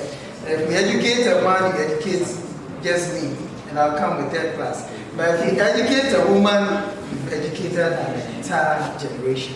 So let's make it a point to encourage ourselves, our friends, our girlfriends, those who have 3, 4, 5 girlfriends, encourage all of them. Just make sure they don't catch you. Like they catch you, peace be unto you. Educate ourselves so that we get to understand these things.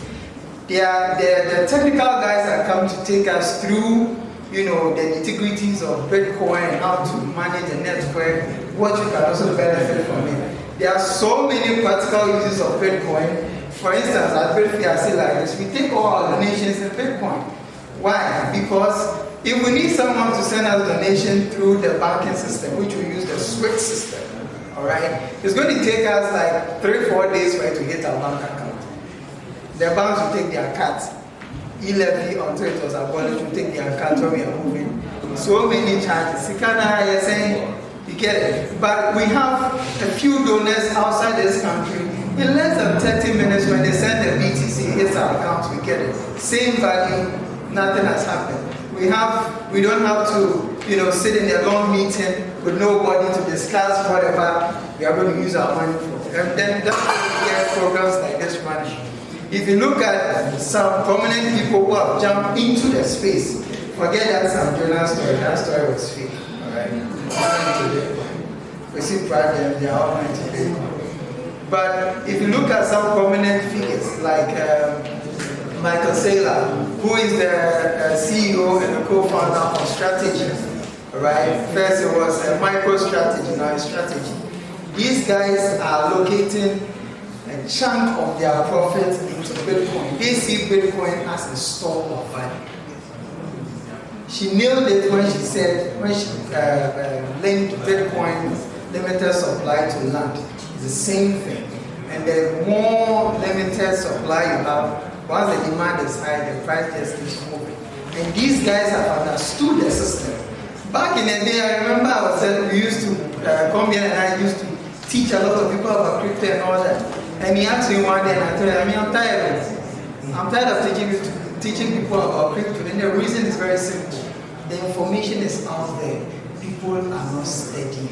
That's my thing. And as a trader personally, I don't even have time anymore to start looking at which coins are going to perform, who is going to do what, who's going to do what. MicroStrategy, the systems they use to predict the market, I don't have it. The system Tesla, what's his name, Elon Musk uses, is quite easy to predict the market, I don't have it.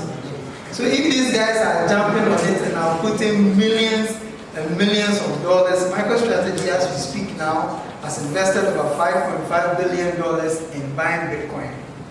I don't see why I should keep my 10,000 CDs somewhere in the bank. As for me, I mean, he says don't put all your eggs in one basket, which is very good.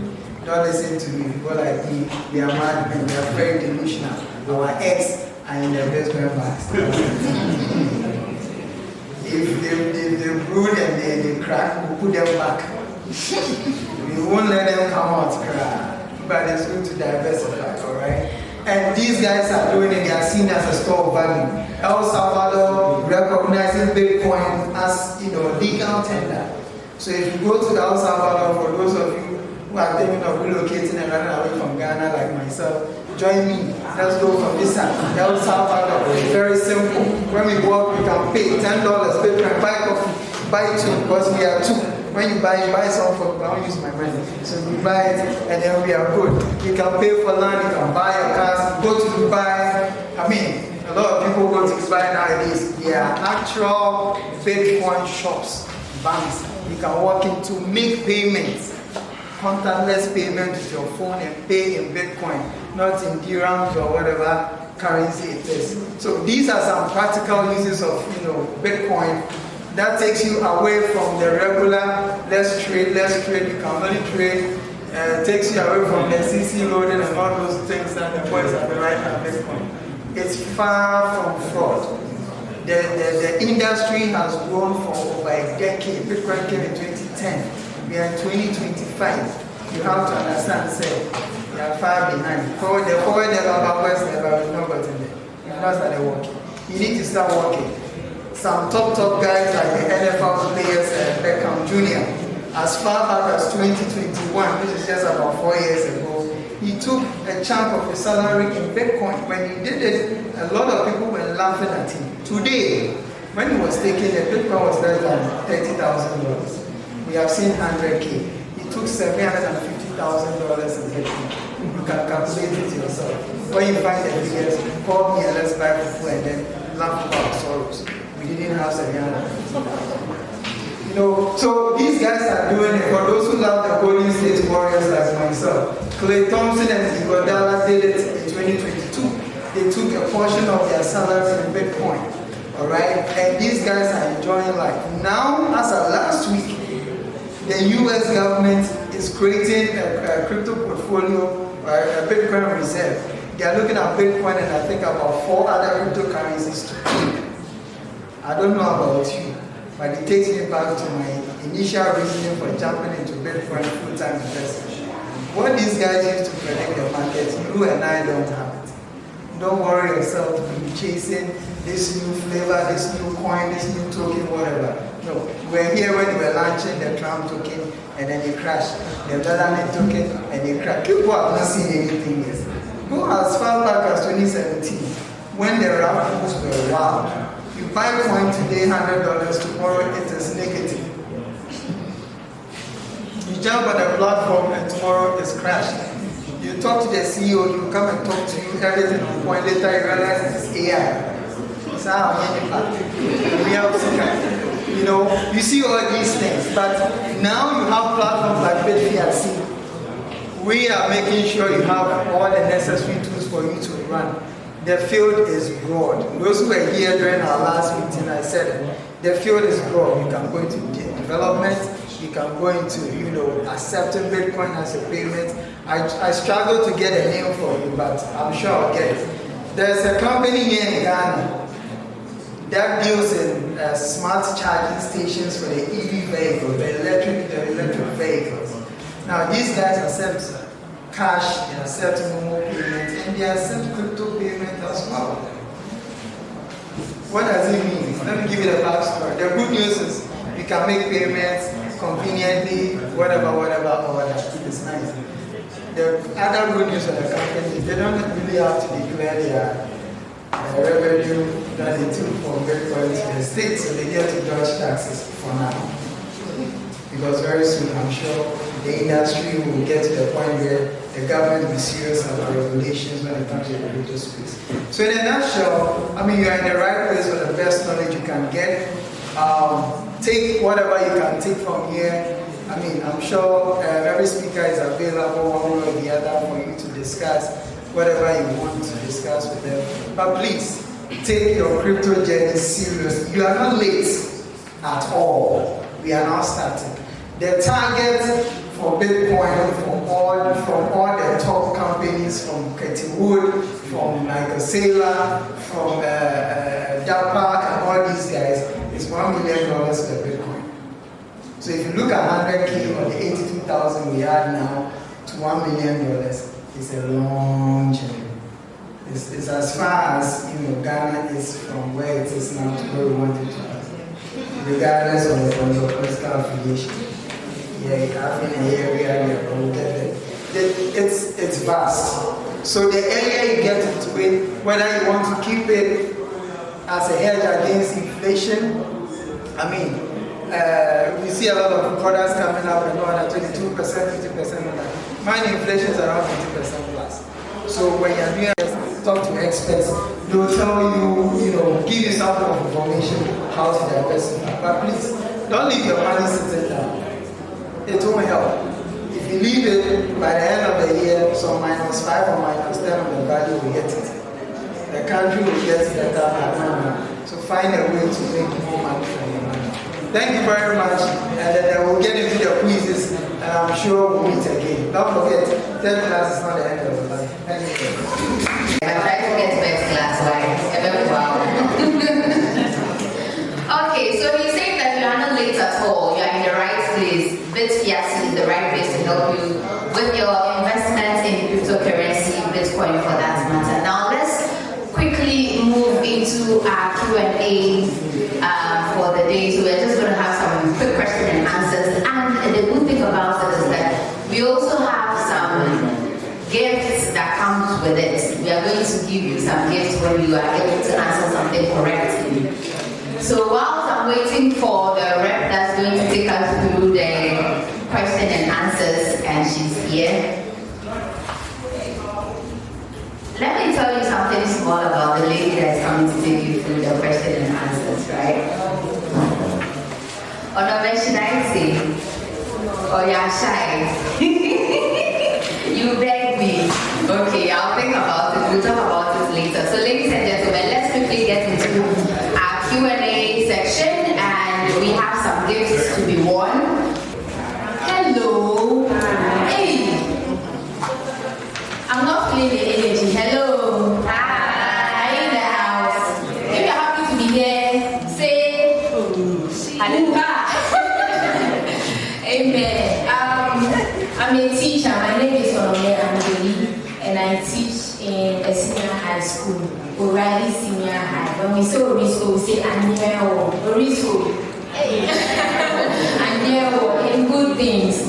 So without further much ado, so this segment, okay, is a segment where we want to make you win awards, win prizes.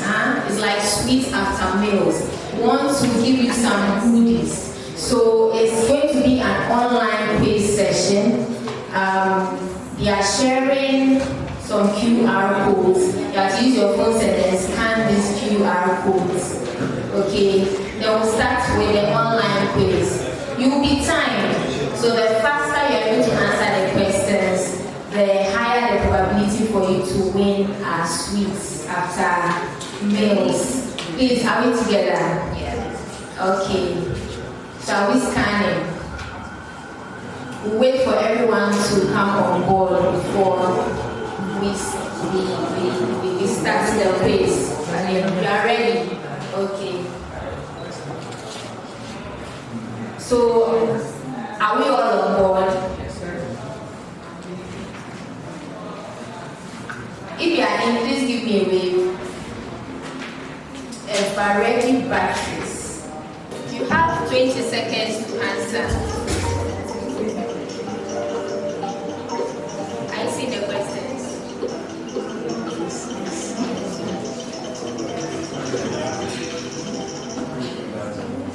Time is up. Please don't hear me. Please don't be able to answer. Yes. Okay. How many questions? Just one. To answer the question correctly, you're paying. So the faster you answer the questions, the more points you get. How many questions? So you have 15 in total. 15. That's just one. So let's go for this one. So let's restart this one so that all the fair.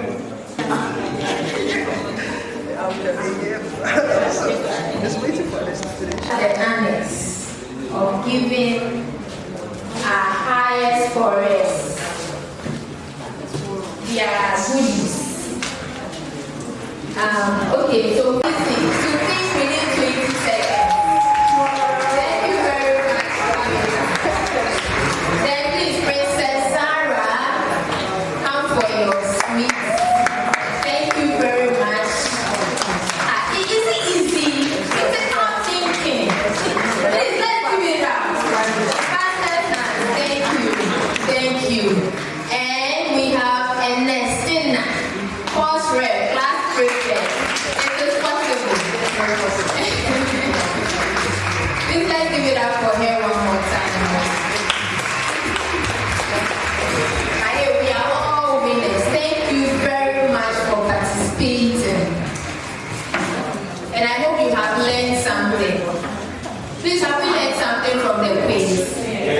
Thank you.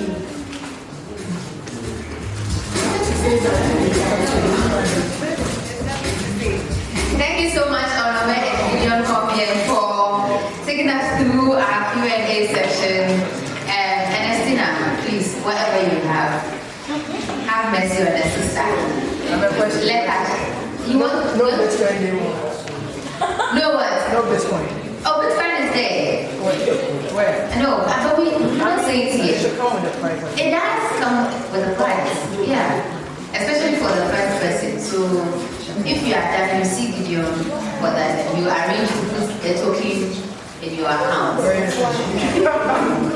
Anyway, so ladies and gentlemen, our time is almost up, but we are just going to have a few of our facilitators come and run us through. This time around, they are not taking us through, they are running us through because of time. And please, to all our remaining facilitators, time is fast spent, so when you come, I would plead that you try to summarize what you have to teach. Ladies and gentlemen, let's give them a round of applause as they come. It's all about money today. Please, I do hope we are taking notes. I do hope we are taking notes. That start yesterday was 1,900. So if you buy Ethereum, you do make money. Okay, now there's a concept over there that people are not getting. Ethereum is infinite. It's an elastic chain. So it's like an cedi. It's like dollar. They can keep printing every day. So the CEO can decide that today I want to increase Ethereum, and then it will just increase. So when it comes to the law related to scarcity, that Bitcoin is actually solving. No other cryptocurrency is solving that problem. Now let's do small calculation. Let's divide Ghana's population. Let's take 21 million and divide by Ghana's population 50. Let's do some calculation. Small. What's Ghana's population as of today?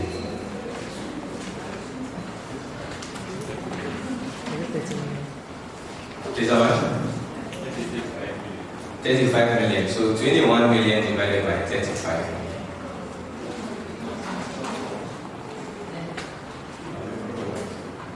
I did it with 30 million. It was 0.7. So if a Ghanaian decides to hold 0.7 BTC, it means that we are consuming Bitcoin. What happened to Nigeria?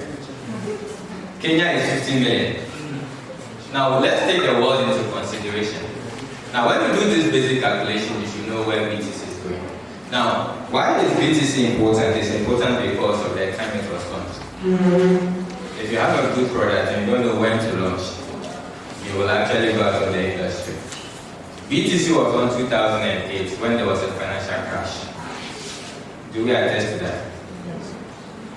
People are looking for alternative ways to make money, to save money and stuff like that. Alright, so risk management. I love risk management because I'm a trader. I trade crypto, I trade forex. I trade everything. And people will say everything is risky. Or they will say our industry is risky. But what happened to Makola? Canada. They will go to California and come back. Billions of dollars perish within a day. Right? Can we attest to that? Alright, so my industry is not risky because you can mitigate the risk. You plan, and then you find a way to protect yourself. And there is no way you can lose all your money in a day.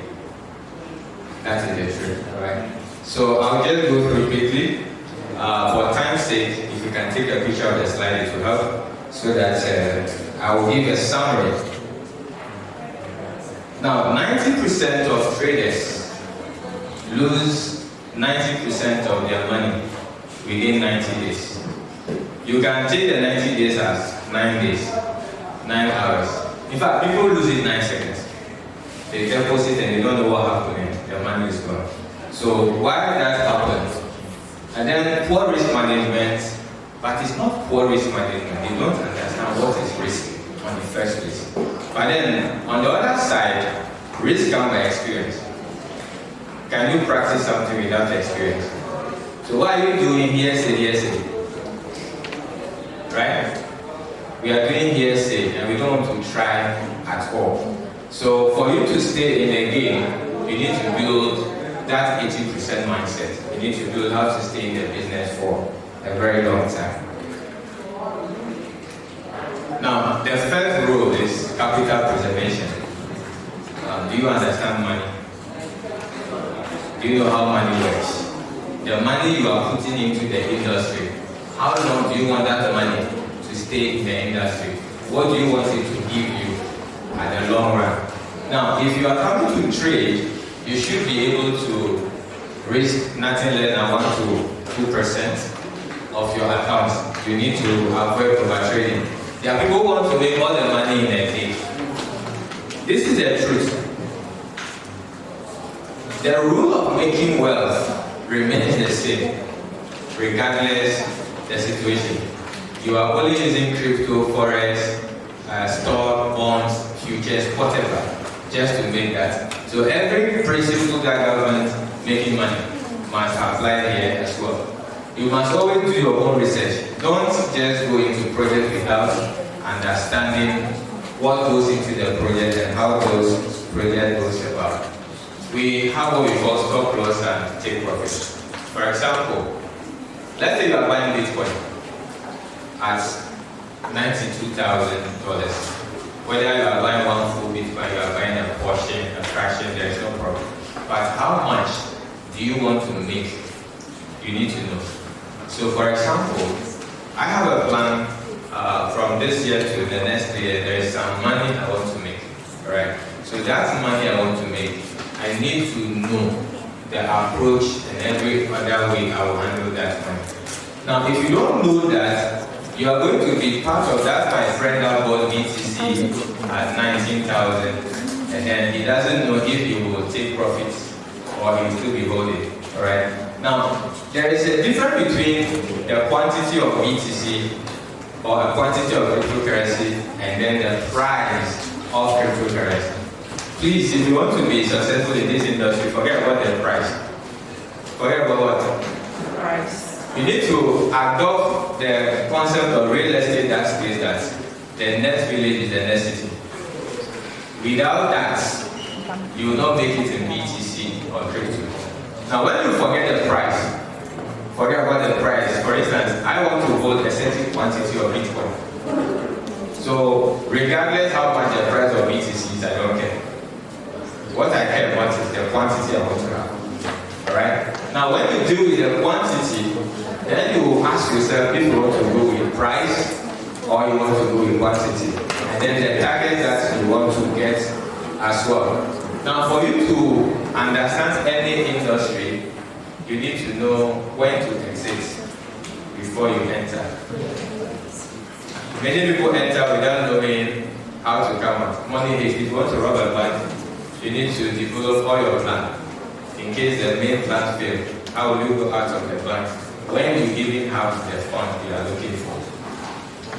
Now, in trading, there is something called leveraging. Now, in decentralized finance or crypto, you can actually take loan from crypto platforms and use to do business. It's also a way of leverage.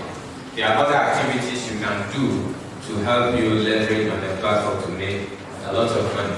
But then, if you are trading, leverage only helps winning traders. It's an enemy to losing traders. Because the more you lose, the more you are wasting your equity as well.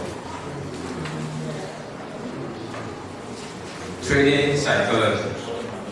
So over here, we have what we call emotional game. This is where it gets interesting. Let's say you lose 80% of your money. How will you feel? Will you still eat?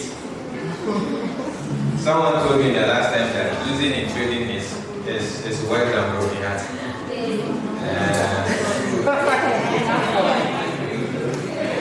What is your hard money here? Is it true? Yes. Those who have broken heart before, how far? It's not true.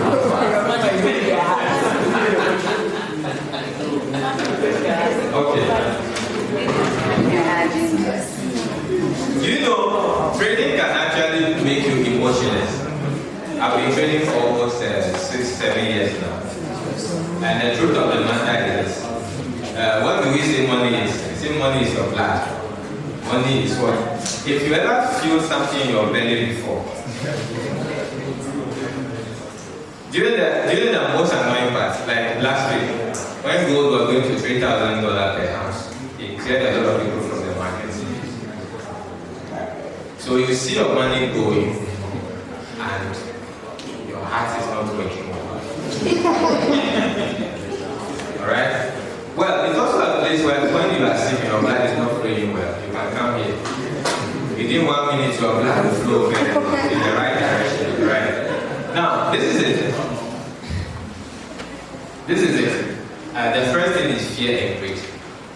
Greed is actually normal. Everybody is greedy. But we have two types: the positive and the negative.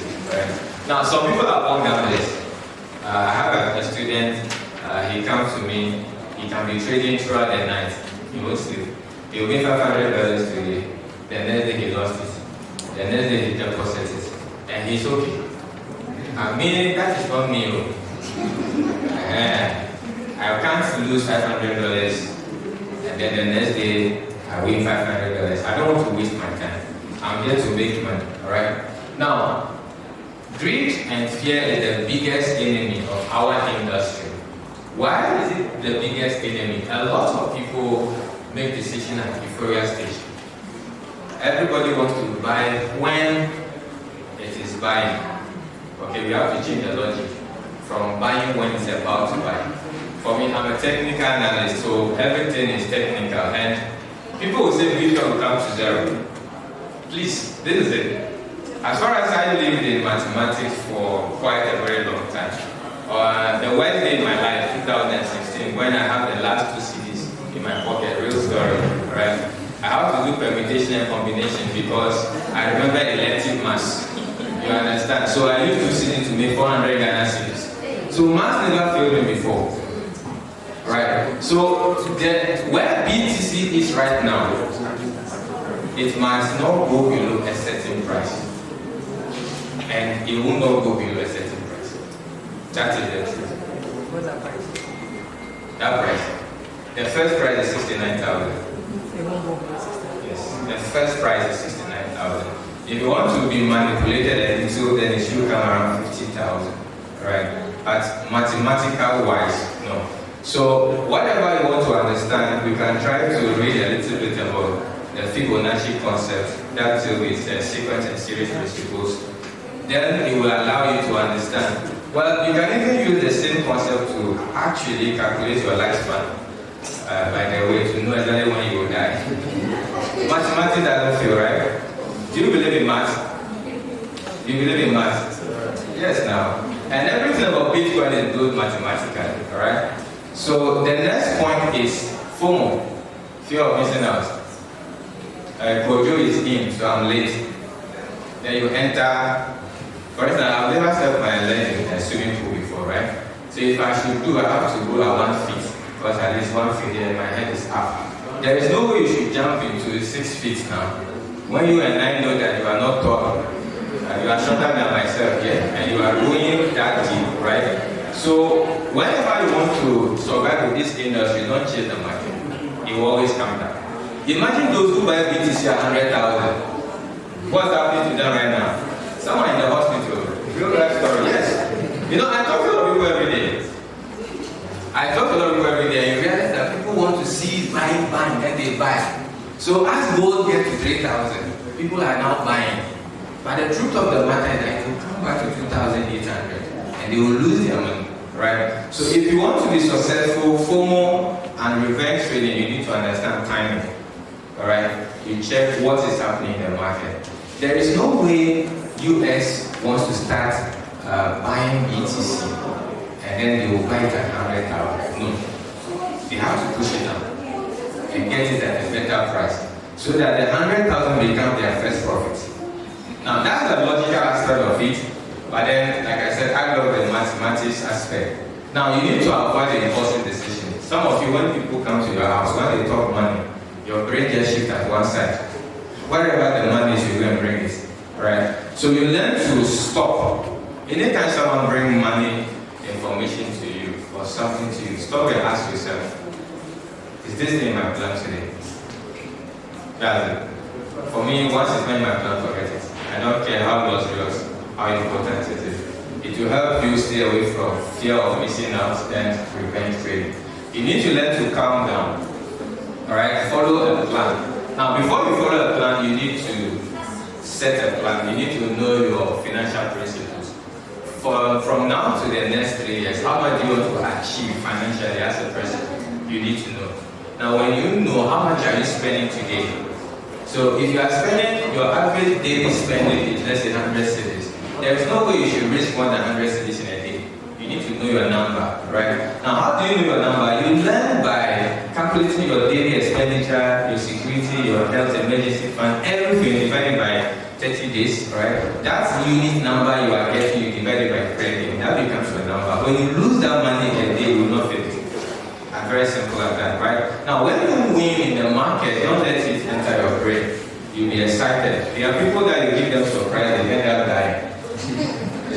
I bought you a car, you're excited, you went to hit the car and you are dead, right? So, and when you lose, don't let it enter your heart.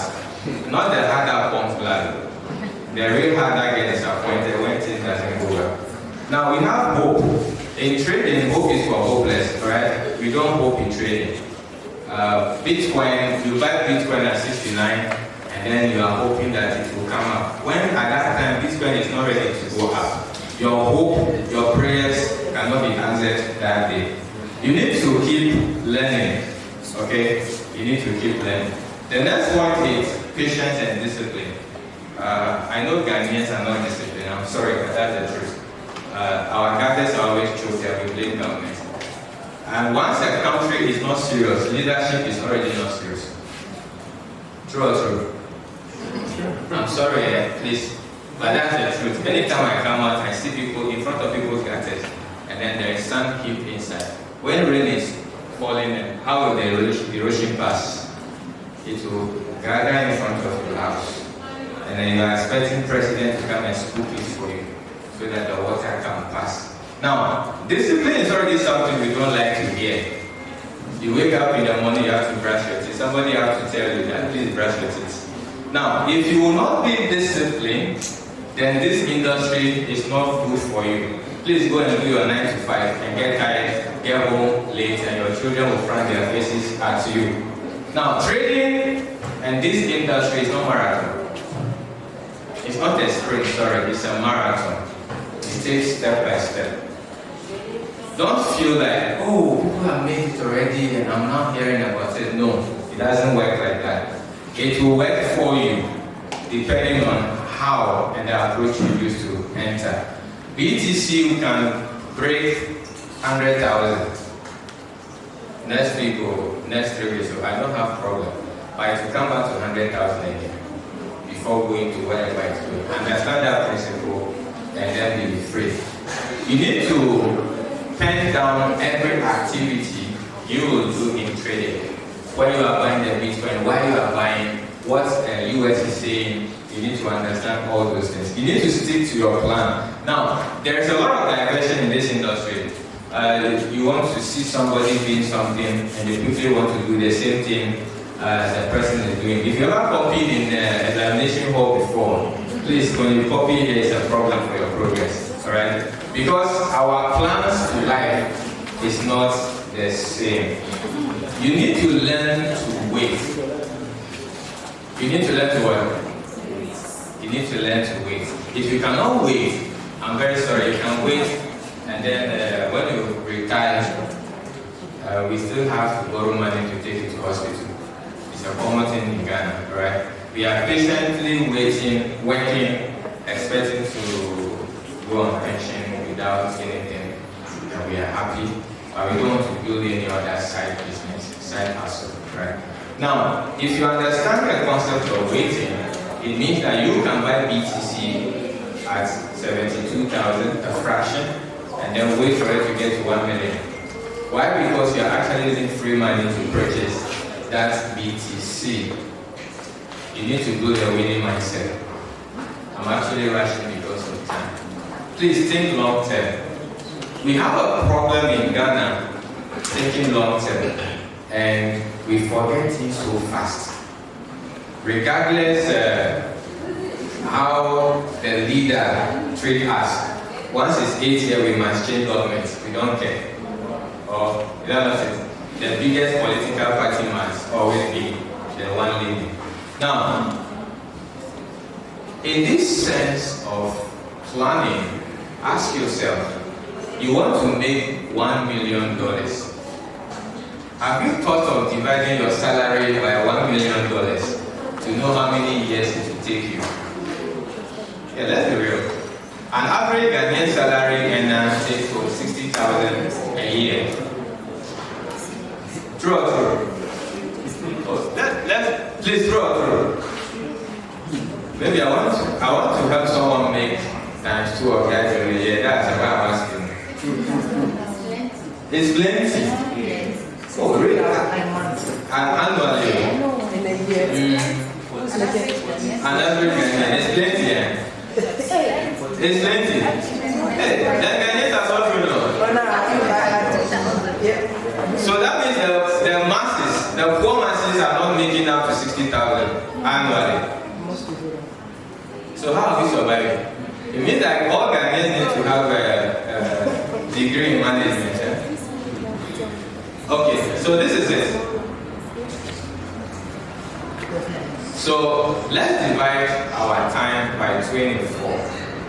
If you should sleep 8 hours and then you should work 8 hours, what do you do with the last 8 hours? You know, whenever I want to speak, I like sitting at the back. I was asked why I'm not sitting at the front. I want to see all the attitudes happening at the back. And it's so sad. It's sad because some people don't know why they are here. Some people don't know why they are here. And the truth is, I learned something from a police friend. He goes tonight and come back again. And those who went today and sleep at night, they will be calling him in the morning to talk to him. And he will say, no, it does not make sense to talk to them because their day is his night and vice versa. So you see, social media has made it in a way that anybody that is sending you hello right now, the person is free. That's what that person is talking to you. The person is, are you free? So why are you forced to respond to that message? That is not even as important as what you are here for. And anytime presenters are saying some things like this, people get angry. But my people, you said you are not making up to 60,000 a year. Excuse me to say, one source of my stream of income gave me more than 120,000 last year. And that single stream, I want it to double this year. And I have at least 4 streams. And I want to do 16 by 40. So anytime people are talking about chilling, I'll say I will chill after 40. This is the I can chill now, but there's a reason why. There is better chilling after 40. You know, if you send all your children good money in their bank account, you can travel the world. Let's be frank, alright? So the time you have now is what you need to build with. Once you know you are not dying before 60, you can spend some good time, at least 20, 40, even after 20 now, alright? Yes, I said you can use Fibonacci to calculate your lifespan. But accidents do happen. You can still calculate accidents before they happen. Oh, it's not true. Like my father, my friends who do better, they used to 34 and things. Okay, it's not a master class. Guys, it's not a master class. But then, I've been a testament of life myself. And I see some things. There are some times where your instincts speak to you, just like you don't know. You don't listen to yourself. That's why certain things happen to you. But like I said, don't grow and die, and your children will take blow to bury you. It's not a good idea. It's happening. So embrace losses, develop emotional resilience, and then also understand that risk comes by experience. Now as I'm talking to you, blah blah blah like this, there was a time I cried before. Yes, I cried. One day I lost $1,500, which is not even my money. I was sweating, and it was hard. But I embraced that loss because there's a bad attitude that when I see, the first thing I do is to cross my leg. And I can't do that in anybody's office now. When they will sack me, they will say I'm disrespectful. That attitude alone is the reason why I want to do my own business. Okay, but it works if you work it out. Alright? Now, what you need is that in this industry, you need to get a good mentor.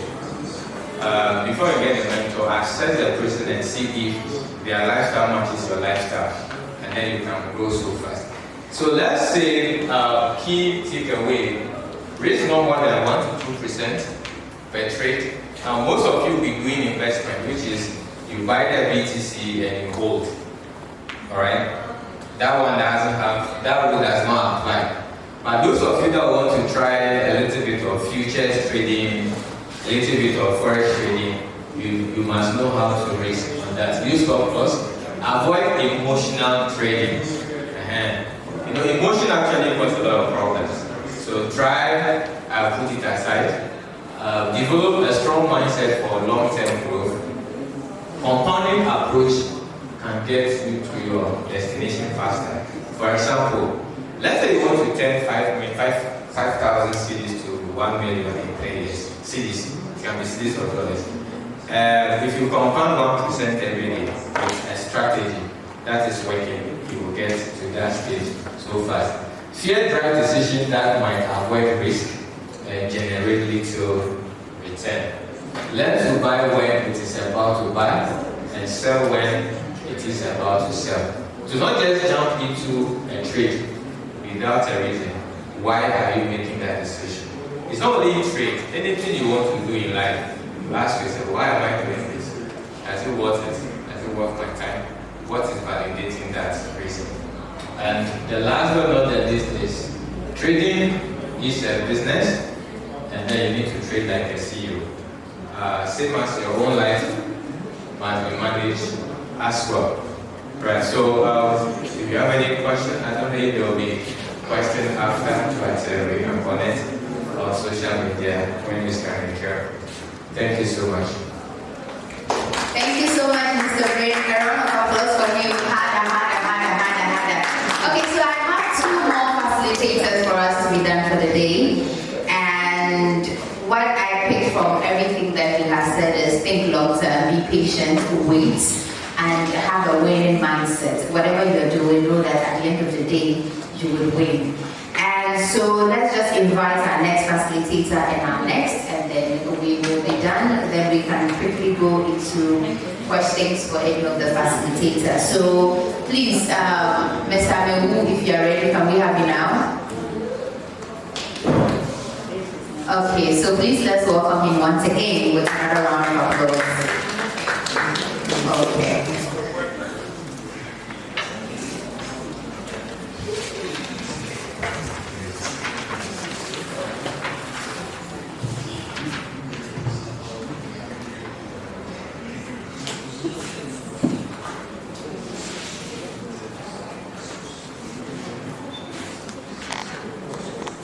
Okay, so we played a little game, and one of the questions I saw in the game was what Bitcoin was.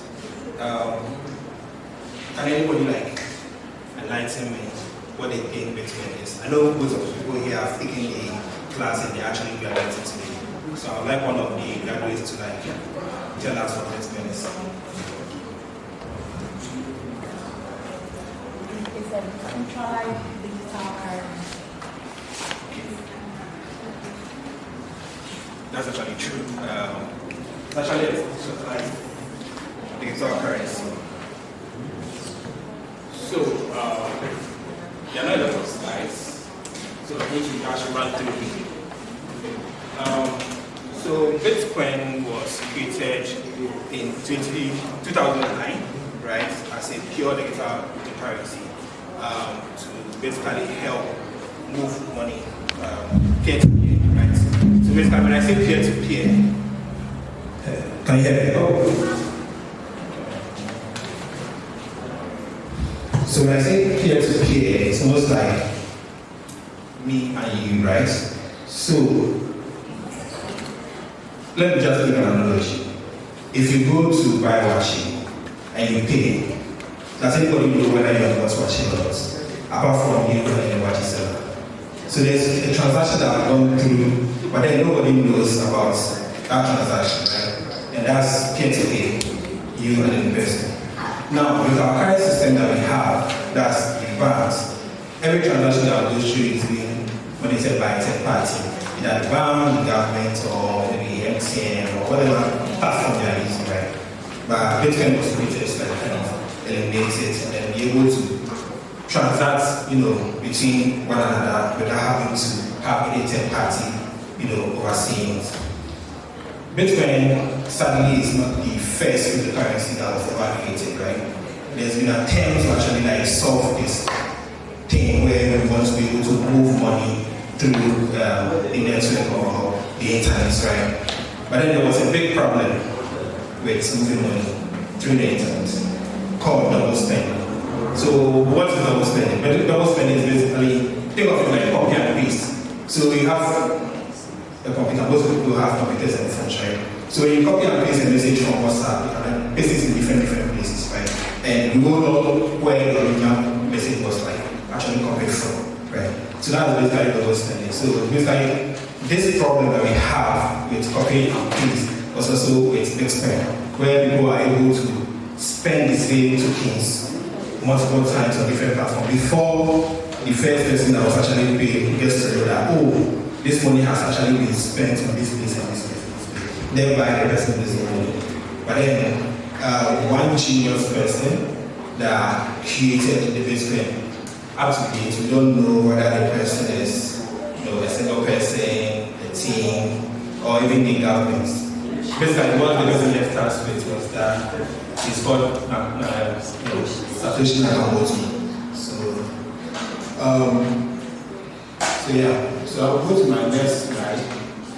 So this is one quote that Michael Saylor from MicroStrategy used to say a lot. So what he says is that if you put your money in Bitcoin, you are storing your economic value in a way that will last for hundreds of years. So when you think about Bitcoin today, right, a lot of people are actually like afraid to buy Bitcoin, to own Bitcoin, to even like put some, small, like I have friends, my own friends that, but I tell them like, hey, do you know that even this money that you have, you can put like 10% of whatever thing that you are trying to save, which is like the 10% of whatever percentage in Bitcoin. You would rather buy like government bonds where it you count them, along the line. But then if you put your money inside Bitcoin, the graph or the chart shows that as the years goes by, Bitcoin increases in price, and then you actually increase it. It's just like buying land or buying gold, right? So, Bitcoin, cryptocurrency. So when we say cryptocurrency, what is cryptocurrency? So it's two words that are joined together, right? Crypto and then the currency itself. So crypto basically means that something that is being encrypted or something that is being, the nature is being changed to something else, right? So when I say the nature is being changed, sometimes we pattern that, right? So when I say something that is being encrypted, it means that I have an information, right? And I want to send that information to another person, let's say my beautiful lady here. And I can't send it to her directly because of where I am. So I need to pass it through somebody before it gets to me. But if I send it in plain text, the messenger I'm sending it through will be able to understand exactly what I'm sending to her, right? So what I'll do is that I'll change some characters in the message before I send it via the messenger to her. So what I've done there is encryption. So in order for her to read that message, she needs to get like the key, right? And so in this case, like the private key, public key, and all these things. To be able to decode or decrypt that message, to be able to now reach whatever message I sent to them. So in Bitcoin, it uses a similar approach. It uses something that we call SHA-256, which was one of the genius technologies that Satoshi also created in order to solve the problem, right? So Bitcoin was the first, so just as I said, Bitcoin certainly is not the first electronic currency that people try to pay. There's Bitcoin, there's eCash, and all those things that people try to create back then before Bitcoin. So Bitcoin basically was the one that was actually able to achieve true decentralization. So when we say was able to achieve true decentralization, what does this mean? It means that Bitcoin is the only cryptocurrency that doesn't have a head or a head figure. Even the second largest Bitcoin, which is like Ethereum, has like Bitcoin, right? And in Bitcoin says that, hey, I want to grow back, which he actually can. But with Bitcoin, there's no head. What we have is a body of that we have. Before anything is changing, Bitcoin, there's a consensus, right? So Bitcoin is like the first currency that was able to achieve true decentralization. Now, in one of the games, we mentioned something about blockchain, right? So basically, blockchain is like the building blocks of Bitcoin. So think of it like those days when you were in school, where the susu was being taken from your class. Now, this girl that is taking the susu always writes the person that has given their money and then writes the name. So what that person was doing was keeping a ledger of transactions of how much money is being received and how much money is being moved out. And that's basically the basic principle of Bitcoin. So it's a chain that has been, or it's a block that piles on top of each other, right? Like in a chain. So in this case, like blockchain. So because of how because of how these chains are being recorded, it can actually be what? It can actually be given to, you can actually see it on the internet, right? You can actually see it on the internet, and then you can actually see each and every transaction that is being recorded. So let's look at how money evolved over time, right? Before we are here using Bitcoin. So just like we all know, there's barter trade where people have a bit of okra, and then somebody has beans and says, hey, this is what I have. So give me your okra, I'll give you my beans, right? As long as there's an understanding, that was the true form of peer-to-peer, right? I do this, we do it, nobody knows about it, everybody's gone home, everybody's happy. Then came regularization, where the towns, so let's say chiefs, right, sometimes to regularize how commodities move around. So they introduced in Ghana here, I mean, some other countries maybe they would have been gold and silver, but in Ghana here, the prominent currency that was being used back then was cowries, right? Now, what happened? Why did we stop using cowries? So, let me just tell you about the story of cowries. Cowries actually gotten from dead bodies deep in the ocean, right? That's how cowries form. So, in order for you to be able to get cowries back then, you need to actually be a good diver, for one. You need to be able to know how to locate those cowries and be able to dive deep to go and get those cowries. Now, that process, where you're able to do that back then, it's actually some form of proof of work. It's less like nowadays where people actually dig gold from the ground. They're actually doing some kind of work to be able to get that kind of money. It means that whatever price that you're going to give to that thing, right, comes as a result of the work that you did or the energy that you spent to be able to get that money. Back then, there was lots of people that would even locate them, not to think of even diving. So it was a good source of money. I have 3 calories, I can give it to Chelsea, and then Chelsea can give me whatever thing that she has, and then later on, if I want to buy another thing, you can use those calories to get those things, right? But then as time goes on, technology improved. Locating calories became very easy. It means that the work that you had to do to be able to get those calories became less and less and less difficult, right? So it means that everybody that wanted calories to just go into the sea, locate it, and then just dive deep in there. Almost everybody in the town became rich. And because of that, they moved to another standard of currency, in this case, paper money. So paper money is supposed to be backed by a natural resource, where the natural resource is actually very expensive, right? So in this case, like gold, right? But then, just like we know, there's no gold in the bank. Currently, the government is just printing money, And if you quite remember, 2008, I'm sure most of us were young, but then there was a banking crisis, right? Where the monies that we had there were evaluated in value, right? So there was a banking crash. So then came Bitcoin in 2000, right? My time is good, but let me just talk about this and then I think that will be it.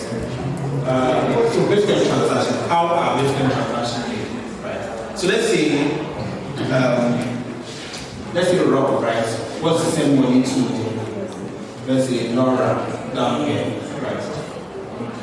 What Rob needs to do is that they need to get the address, the Bitcoin address, in this case, the public key, from Nora, and then be able to send money to any wallets that we have. So in this case, let's say I have a Bitcoin wallet, I can actually send the money.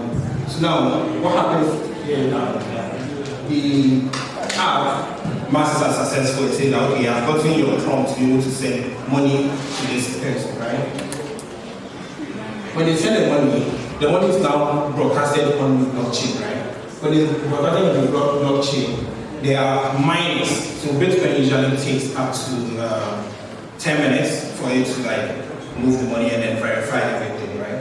What now happens is that there are miners that mine the Bitcoin and then make sure that the Bitcoin is in a valid state before. So don't forget that Bitcoin does not have any third party. So these miners are actually nodes and computers that are actually working very hard to check the validity of Bitcoin. Now, it moves through a network, and then once the Bitcoin is mined, Nora is able to see the money on their end, and then they are able to now use the money. So based on how many confirmations LoRa gets. So in this case, the first mining that happens is the first confirmation that they get, and then the second one, even though LoRa's money is not in the second one, it's actually counted as the second confirmation. And this goes on and on and on and on to eternity. This map that you are seeing here is actually Bitcoin legality map. Bitcoin is not legal in everywhere in the country right now. In the world right now, there are lots of countries that has marked Bitcoin as illegal, even though there are also countries that made it even like legal and then also made it like one of the official currencies. So I know that El Salvador has as an official currency, and then there's also SCA, which is Central African Republic. So Bitcoin companies, they are a lot, right? You can see them over here. They are a lot. So these are like companies that have merged in the Bitcoin ecosystem. There's also some that I want to highlight, which is BitNow. So there's Bitfiasi as an organization. There's also Machakura, there's Binance, there's Zebedee, and then there's one also techies. And then there are more that are still coming up, right? So the graduates here, I'll entreat all of you to be able to like start up a Bitcoin initiative, start up a Bitcoin company that sends and receives money. The ecosystem is very big to accommodate each and everyone that is coming up, right? Try and make a transaction, right? Even though I wanted to like do some giveaway, but it's like time with us. Unless maybe they want to give me more time to give away, but yeah. Please, you have done a lot of education. It's not the giveaway part that you say we didn't give you time to do giveaway. No, we've given you time to do giveaway. So okay. Yes. Alright, so they've given me time to do giveaway. I don't take it away from my people. That's my hand. How many of you have Bitcoin wallets?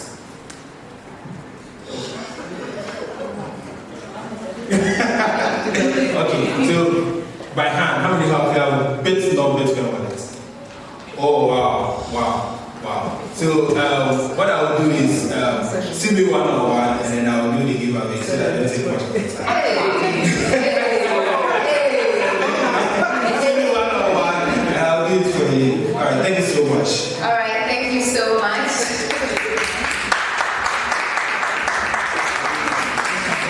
Please, I trust my students here and everybody here. I trust that you guys are going to hold him accountable for his work. So the moment we are done, look for him and hold him one-on-one and collect your giveaway prize. Now, our last speaker for today, he's just going to go over whatever he has to say very quickly, and then we'll go on.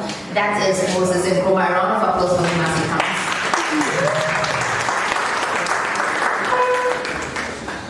You guys are very, very resilient, I must say, sitting all throughout. 5-6 speakers. It shows the determination in which you are using to equip yourself with the knowledge of investing. All right. So, I'm going to take you through DCA, which basically means dollar cost averaging. I know you have a fair idea about it and then how everything is. So we'll run through it because there's a lot of time that we'll so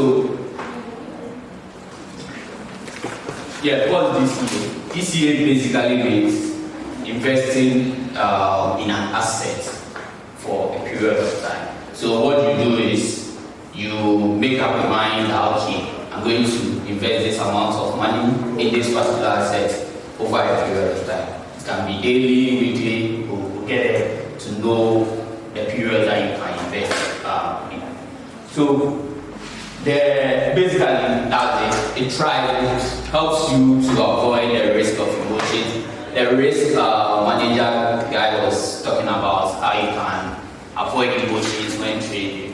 With DCA, there is no emotion attached to it because it's a constant something. You are doing it every day. You are buying either BTC or Ethereum, but then I think Bitfiasi will advise you to always go in for BTC. So So you are buying BTC constantly for a period of time.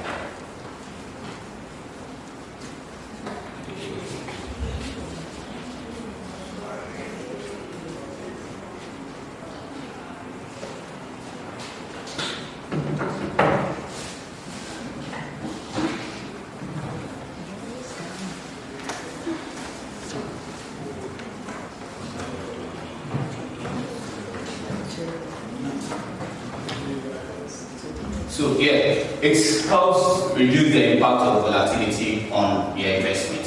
So because you are buying a constant every time, no matter the price at which BTC is, you are still buying. So if BTC is at, let's say, $100 and you are buying, when it gets to 102, you are still buying. So it reduces the volatility on your investment.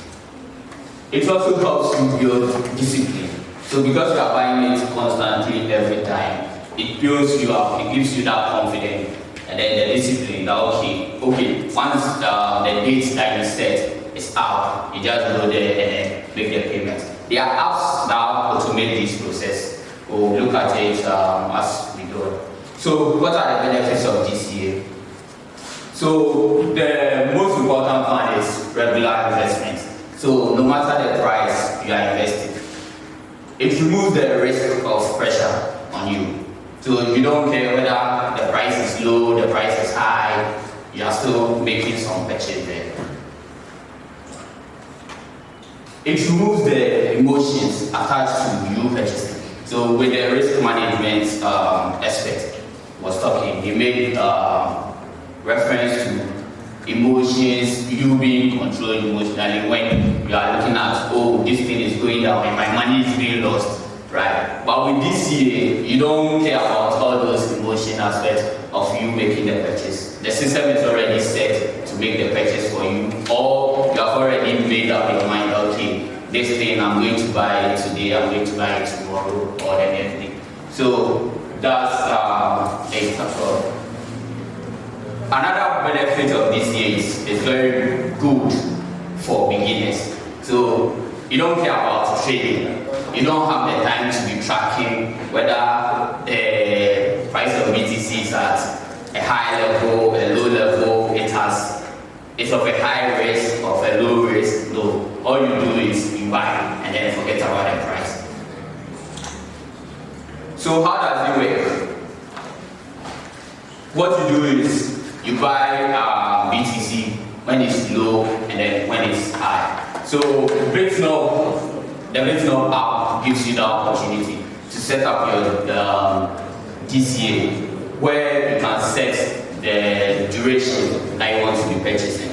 Once the time is up, it just takes the amount from your USD wallet and then automatically buys the BTC for you. You set the amount that you want and then you can set as low as $1. That's $1 to be purchasing every month or every week or every day, and it will be doing that purchase for you constantly without you doing anything. So why should you, who are those that should actually be doing DCA? So it's very good for new investors like all of us. We are all learning, so it's very good. I do DCA. I'm sure most of you have already started. Those that have not started, we can get started today. So yeah, it's a low risk form of investment. DCA is very, very low risk. Yes, there are some times where your investment may be in the negatives, right? But then with you constantly purchasing for a period of time, at the end of the day, you can see your investment going to the place. So we are going to look at the calculations over some years and then some periods so that you will know how the whole process works. So how often should you invest? So we have the daily, weekly, monthly that you can set up your plans. So you can say, okay, every day I'm buying $10 or every day I'm buying $1. You can say monthly, every month. So once your salary hits your account, then it takes part of your salary, you use it to buy BTC or invest in your DCA plan. You can do it weekly, every week, let's say on every Monday of the week or every Tuesday of the week. You can do that as well, buy some BTC and then top up your plan with it. That's it. So the most important thing about this year is you being consistent. So if you are not consistent, you might be doing trading. But with this year, it means that you have to be consistent. Buy constantly. The amount that you want to buy, you have to be consistent about it. So yes, let's take a look at just a shot. So you can scan it and then we take a shot.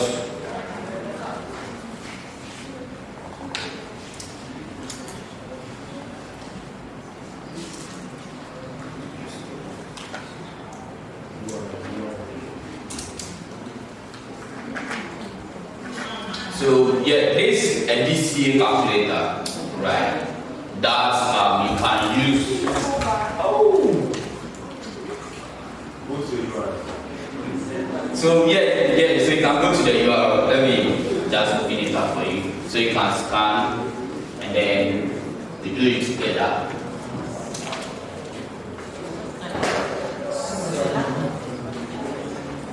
So the website is dca.bitnob.com. Those are able to scan. So yeah. So once you go to the site, you can see there's amount, start date, end date, interval, and then calculate. So let's say we want to do $10 every week, right? From November to 30th, 2018. Let's say that was the day we started our investment, right? So 30th November 2018.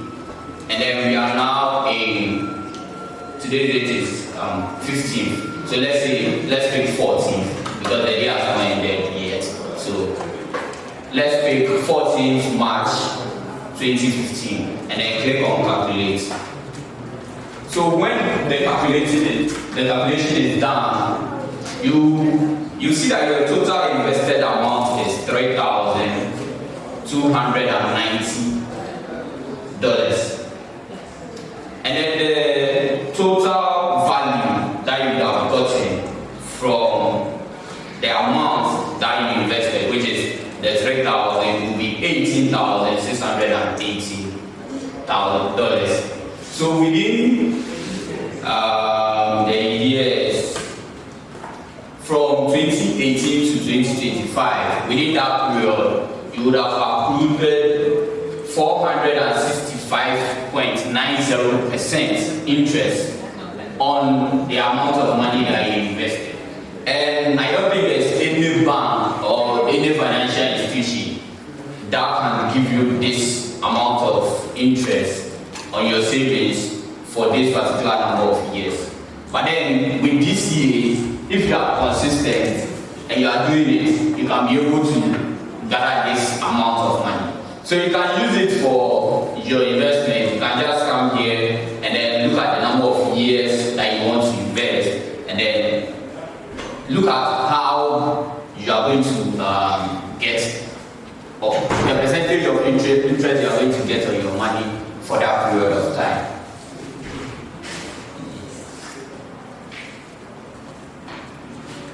So yeah, finally, the final thought, this year is all about discipline, it's emotional free, and it's a long-term investment.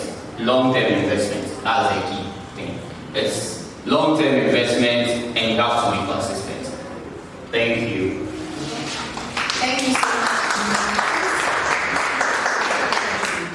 I think that one thing we can take from all our facilitators is they mentioned that this whole thing about cryptocurrency, Bitcoin, investing is all about long-term plans. You have to be patient, you have to invest, you have to wait, and most importantly, please don't add emotions to it. Otherwise, you'll have to break left, right, center.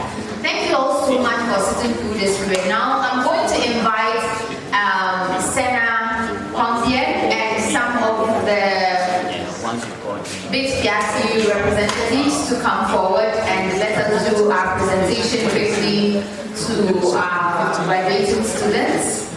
Okay, so as they come, Senna is coming. Let's give her a round of applause as she comes. Oh, we can do better. Yes, I mean, not after. Good. Well, good evening to my speakers. I think a lot of them have vanished. Some of my brothers have also vanished. We apologize once again. It's been a long day. Thank you so much for stepping through the class. I want to say a few words. Well, today is a special day, of course, and not just for graduates, but also for the entire Bitfiasi community. And we started this journey with one goal in mind, to empower women with financial literacy through Bitcoin education. Let me put this here so that, yeah. Now I'm standing here, I am, sorry, I have to be inside. Now I'm standing here, I see a room full of women who are no longer just learners, but are leaders ready to take charge of their financial futures. To our graduates, I want to say congratulations. You have taken a bold step towards financial independence, and this is just the beginning. The knowledge you gained is a tool. Use it, practice it, and most importantly, share it. Please share it, seriously. Financial empowerment grows when we pass it on. That is why we're educating women, because like one of the speakers correctly said, if you educate a woman, you educate the entire nation. So please, from your children to your husbands to your brothers and sisters, kindly share it. Let them learn so they can also earn. As Bitfiasi moves forward, we are not just slowing down, we're excited about the events ahead. But before I do that, I want to give out the certificates, and then we can move on to whatever comes next. First on our list, should I give it to you guys? First on our list, Jessica Abena Denchi. Kindly correct me if I don't pronounce your name properly. I would have loved someone to do this. Gideon, kindly do this for me. Do me the honors, please. Thank you so much. Yeah, Jessica. You know what, I'm going to put this one on my head. She's not going to know.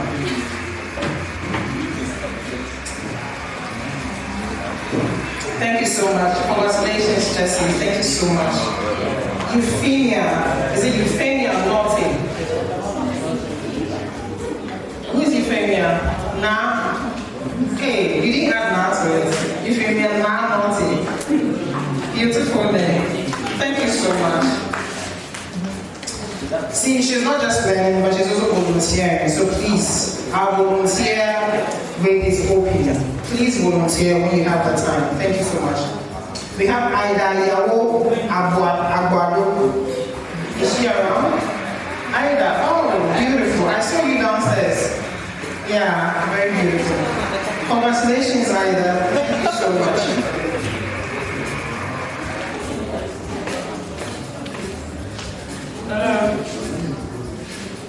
Do we have any speakers around, please?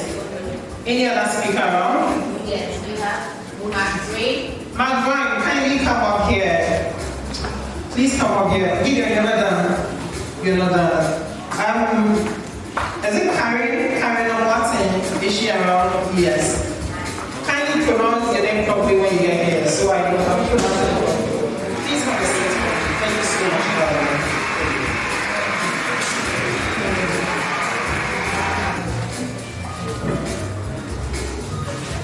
Okay, so then we have Leila Matiki Mana. Is it Mana? Yes, Mana.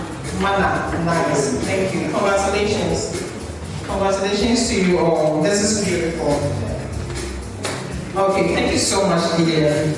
Brian, Mr. Brian, kindly step up here beside me. I hope you're doing well.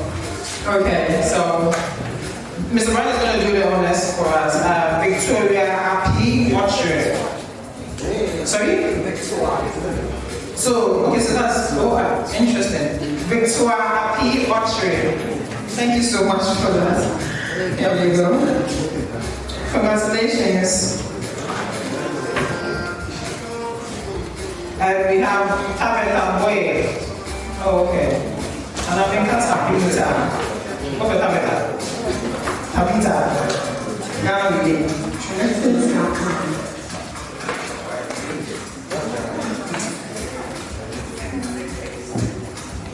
Thank you, congratulations. We have Wendy Bell Mateko Osom. Can you pronounce it for me? Is that it? Okay. Hey, you don't want to talk. Are you a shy person? You volunteer for me. Why? Congratulations.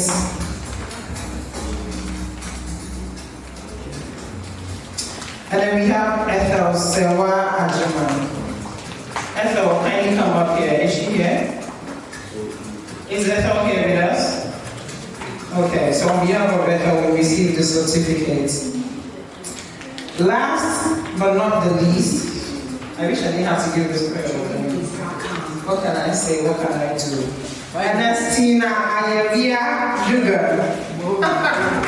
She was actually one of the best students. Congratulations, Ernestina. DJ Tina. Yes, I want to announce that. She's a DJ, please, so patronize her. Thank you so much, Mr. Brian. I wanted to say something else. We have a couple of volunteers here with us. I don't know those that are available, but I have something to give to some of the volunteers that have been very, very helpful. We had this master plan investment, and they were asked to come up with strategies, marketing strategies, and 5 of them did very, very good and want to award them.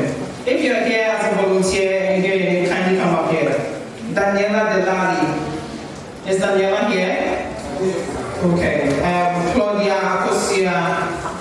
Hey, these are my volunteers. I'll shoot them. Rose Balogu.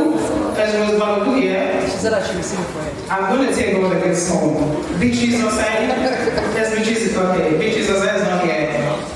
Hazel Latte. Okay, she called. So I'm going to receive Hazel's on her behalf. So like I was saying, as we move forward, we're not going down. We have exciting events lined up. Very soon on May 22nd, there's this Bitcoin Pizza Day for all Bitcoiners. So on the 22nd of May, we're going to celebrate Bitcoin adoption and community growth. And then of course, we have another Master Bitcoin Investment Program coming up. And we will entreat every one of you to please, it's paid. This particular one is paid because it's open to the men. We're here to educate women. We're here to bridge the gender gap. So this one is free. It's open to all, and that is why it's paid. Right? We want to make sure that in as much as we're teaching the men, we want to make sure that the women are up. Okay. I think we missed a couple of sorry, some people didn't get up. Sorry about that. Magdalene Akos, is it Akos? Oh, darling, forgive me. Madam Ethel, can you do us the honors, please? Thank you so much. Here you go. Congratulations, Magdalene. Thank you so much.